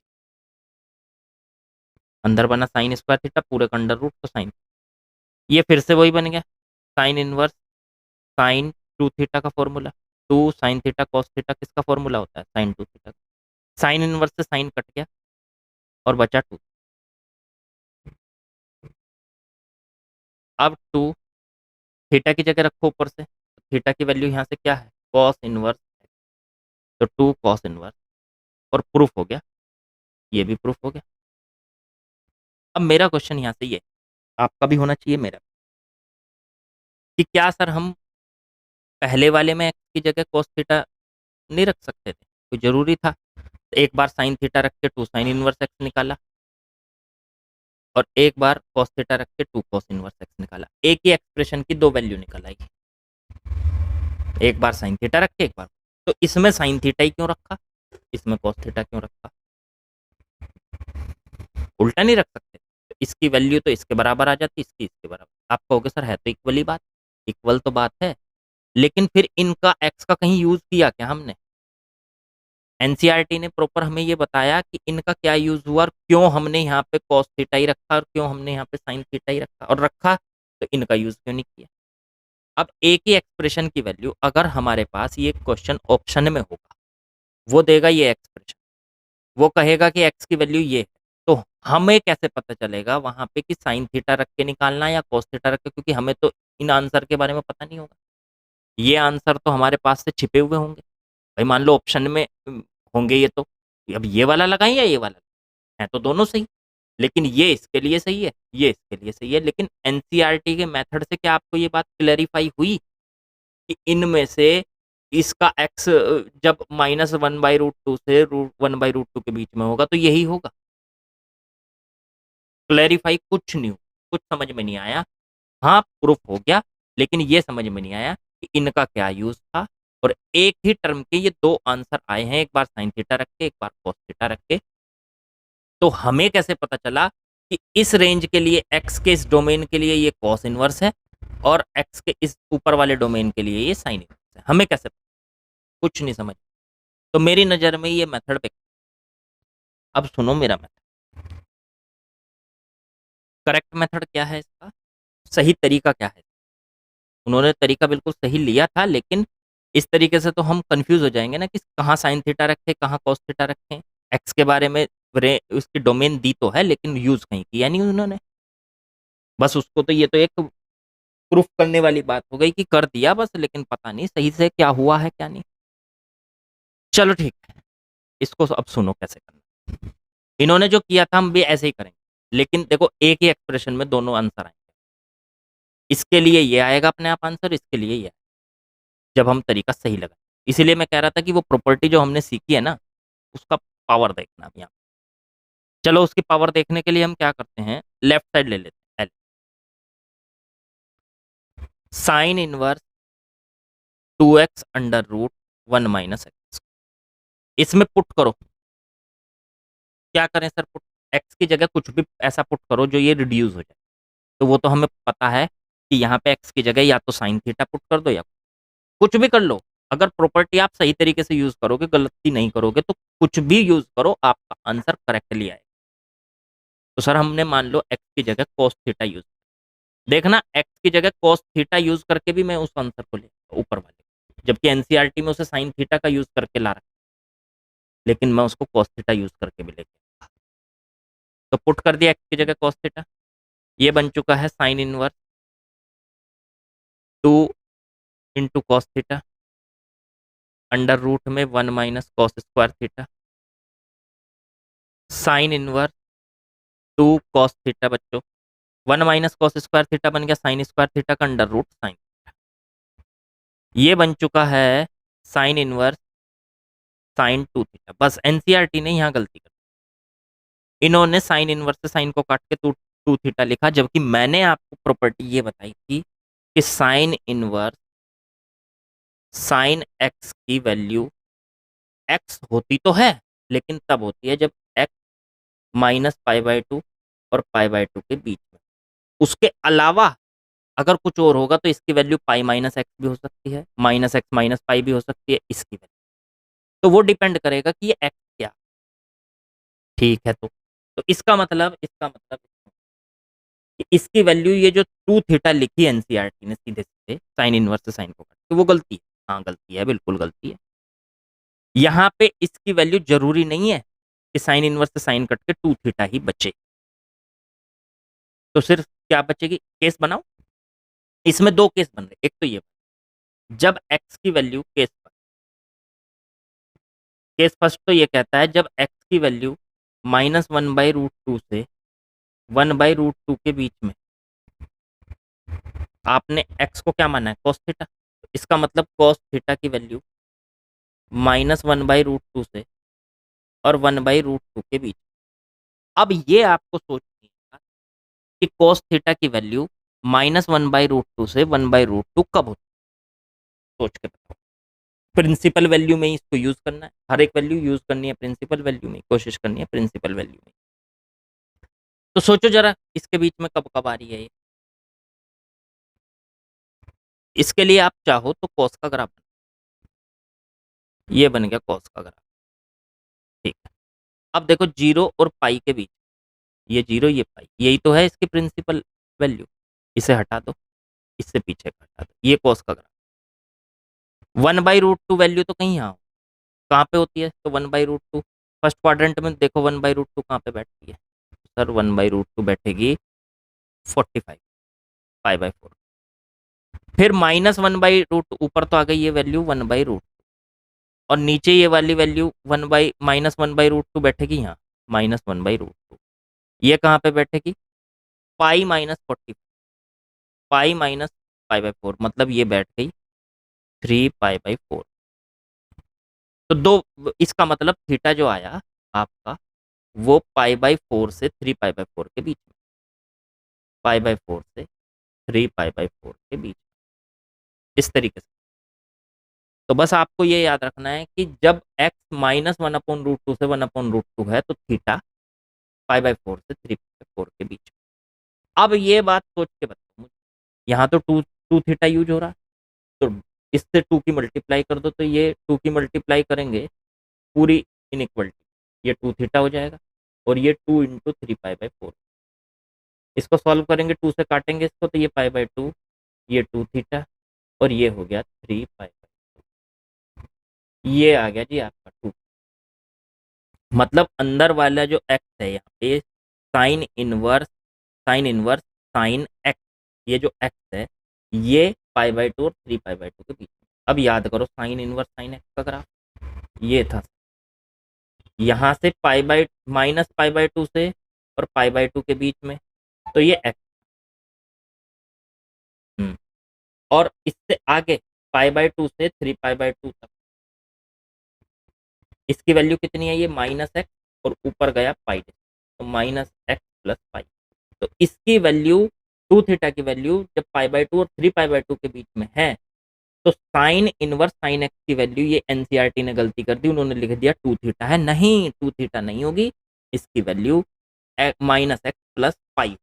तो एक्स की जगह यहाँ टू थीटा यूज कर रहे हैं, तो इसका वैल्यू आएगी माइनस टू थीटा प्लस पाई। ये साइन इनवर्स से साइन कटेगा और इसका रीजन यहाँ लिखना पड़ेगा, क्योंकि टू थीटा किस किस के बीच में है, पाई बाई टू के और 3 पाई बाई 2 के बीच में है। ये इसका रीजन, ये रीजन हो गया इसका, इसलिए साइन इनवर्स, इसलिए हम कह सकते हैं कि साइन इनवर्स साइन एक्स की जो वैल्यू आई है वो माइनस एक्स प्लस पाई आई, minus x plus pi. X की जगह यहाँ टू थीटा यूज हो रहा है, तो two theta minus two theta plus pi. ठीक हो गई बात। अब यहाँ से, अब यहाँ से एक काम करो, माइनस का टू थीटा, थीटा की जगह वापस रख लो, क्या था, तो थीटा की जगह यहाँ से वापस रख सकते हैं कॉस इनवर्स एक्स, तो two cos inverse x plus pi आ गया। यहाँ से टू को निकाल लो कॉमन, अंदर बचा माइनस का cos inverse x plus pi by two. ठीक, अब यहाँ से two pi by two minus cos inverse x. देखो आगे ये वाली प्रॉपर्टी हम पढ़ने जा रहे हैं, पढ़ेंगे कि sign inverse x plus cos inverse x pi by to. अब ये क्वेश्चन पहले ही आ गया उससे, तो ये प्रॉपर्टी आपको यूज करनी आगे पढ़। अगर हम यहाँ से साइन इनवर्स एक्स की वैल्यू निकालें तो pi by two minus cos inverse x आ जाएगा, तो pi by two minus cos inverse x की जगह आ गया साइन इनवर्स एक्स, तो ये बन गया टू साइन इनवर्स। देखो हो गया कि नहीं, जब एक्स की value minus one by root two से रूट टू के बीच में है, तो ये टर्म आएगी टू साइन इनवर्स एक्स। देखो टू साइन इनवर्स एक्स अपने आप आई, ये है इस प्रॉपर्टी की पावर। एनसीईआरटी ने इसको क्लैरिफाई नहीं कर रखा है और हम इसमें क्लैरिफाई करके चले कि हम पूरा तरीके से इसको यूज करेंगे और ये देखेंगे कि इसकी वैल्यू यही टू साइन इनवर्स एक्स आई तो कैसे आई, और इसकी value two cos inverse x आई तो कैसे आई। उसमें इनका एक्स का बहुत बड़ा रोल है कि कब एक्स की वैल्यू क्या हो, इसका रोल। लेकिन इसका रोल यूज ही नहीं किया उन्होंने, बस एक बार साइन थीटा रख दिया, एक बार कॉस थीटा। अरे भाई कॉस थीटा रख के भी वो टर्म आ जाएगी जो हम चाहते हैं, अगर हमने सही तरीका लगाया है, सही टेक्निक लगाई है। अब इसमें आ जाओ केस सेकंड में। इस बार एक्स की वैल्यू क्या दे रखी है, वन बाई रूट टू से वन के बीच, तो साइन इनवर्स से साइन कटेगा, लेकिन ये अंदर की वैल्यू देखनी पड़ेगी कि वो साइन इनवर्स से साइन कट के एक्स आएगा या माइनस एक्स प्लस आई आएगा या माइनस एक्स माइनस पाई आएगा, क्या है वो डिपेंड करेगा ये टू थीटा कितना है। तो टू थीटा इस बार एक्स दे रखा है, केस सेकंड करते हैं, वन बाई रूट टू से वन के बीच। ठीक है, एक्स की वैल्यू है कॉस थीटा, इसका मतलब कॉस थीटा दे दिया वन बाई रूट टू से और वन के बीच। कॉस थीटा का ग्राफ देखो, ये होता है कॉस थीटा का ग्राफ, जीरो और पाई के बीच, तो यहाँ से चल के यहाँ ये पाई, ये अब वन बाई रूट टू होगी यहाँ, बिल्कुल होगी, और वन होगी यहाँ, ये वैल्यू, तो जीरो से पाई बाई फोर। भाई कॉस की वैल्यू वन कहाँ है, ये रही, और कॉस की value one by root two कहाँ है, ये वन बाई रूट टू। तो जीरो से पाई मतलब थीटा जो आ गया वो जीरो से पाई बाई फोर। अब थीटा जीरो से पाई बाई फोर आ गया, लेकिन मुझे तो टू थीटा चाहिए, तो टू थीटा टू से मल्टीप्लाई कर दो, ये जीरो, ये पाई बाई टू हो जाएगा। इसका मतलब टू थीटा जीरो और पाई बाई टू के बीच में है। अब जीरो से पाई बाई टू के बीच में है, तो याद करो साइन इनवर्स साइन एक्स की वैल्यू जब क्या होती थी अलग अलग उसमें, तो ग्राफ बना के देखो, एक्स होती थी, फिर ये पाई माइनस एक्स होती थी ये वाली, लेकिन हमें कहाँ से कहाँ चाहिए, माइनस पाई बाई टू से पाई बाई टू के बीच में ये एक्स होती, एक्स होती। हाँ, तो ये जो 0 से पाई के बीच में बन रहा है, 0 से पाई बाय 2 के बीच में, तो 0 से पाई बाय 2 के बीच में ये x ही तो बन रहा है। इसका मतलब यहाँ पे साइन इनवर्स साइन x की वैल्यू x आ जाएगी। तो हम यहाँ पे लिखेंगे कि यहाँ पे जो ये 2 थीटा है, ये 0 और पाई बाय 2 के बीच में लाई कर रहा है। तो इसका मतलब यहाँ से साइन इनवर्स साइन x की वैल्यू x आ जाएगी, मतलब 2 थीटा। तो यहाँ से 2 थीटा की वैल्यू उठा के वापस रख दो, यहाँ से थी कॉस इनवर्स x। तो देखो इसका आंसर अपने आप, जब 2 थीटा 0 और पाई बाय 2 के बीच में है, तो मतलब x किस किस के बीच में माना हमने, 1/√2 और 1 के। तो तब इसकी value sign inverse sine 2 theta की वैल्यू खुद 2 थीटा आई। अब थीटा की जगह कॉस इनवर्स एक्स रख दिया, तो देखो ये प्रूफ हो गया। तो इसी टर्म की वैल्यू 2 कॉस इनवर्स एक्स आ गई, जब एक्स की वैल्यू 1/√2 से 1 के बीच। तो इसका क्लैरिफिकेशन एनसीईआरटी में बिल्कुल भी नहीं दे रखा है, कुछ क्लैरिफिकेशन नहीं है, बस कर रखा है सॉल्व।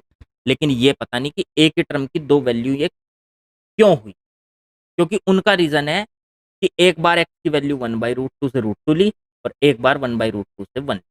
तो ये उसका रीजन है, लेकिन इस रीजन का यूज ही नहीं किया कहीं। तो एक ही टर्म की वैल्यू 2 3 कुछ भी आ सकती है, वो डिपेंड करेगा एक्स क्या लेगा। तो उसी के हिसाब से तो हमको उसको सॉल्व करना है। इसकी वैल्यू और भी आ सकती है, हो सकता है कि और भी आ जाए, लेकिन उसका क्लैरिफिकेशन एनसीईआरटी में बिल्कुल भी नहीं। इसलिए मैंने आपको ये समझाया कि ये प्रॉपर्टी की पावर है, जो प्रॉपर्टी मैंने आपको समझाई। सेकंड प्रॉपर्टी बहुत इंपॉर्टेंट है, क्योंकि ये हमारे बेसिक को मजबूत करता है। तो ये बच्चों हमारा लेक्चर नंबर 4, यही दो प्रॉपर्टी और इनके बेस पर मैंने आपको एग्जाम्पल बता दिए, और आपको आई होप बिल्कुल पूरे तरीके से बढ़िया से समझ में आ गया होगा। अब इस लेक्चर को, ये काफ़ी बड़ा लेक्चर हो गया, इस लेक्चर को यहीं पे ख़त्म करते हैं। बाकी करेंगे हम नेक्स्ट लेक्चर में आगे की प्रॉपर्टी। चलिए नेक्स्ट लेक्चर में मिलेंगे। ओके।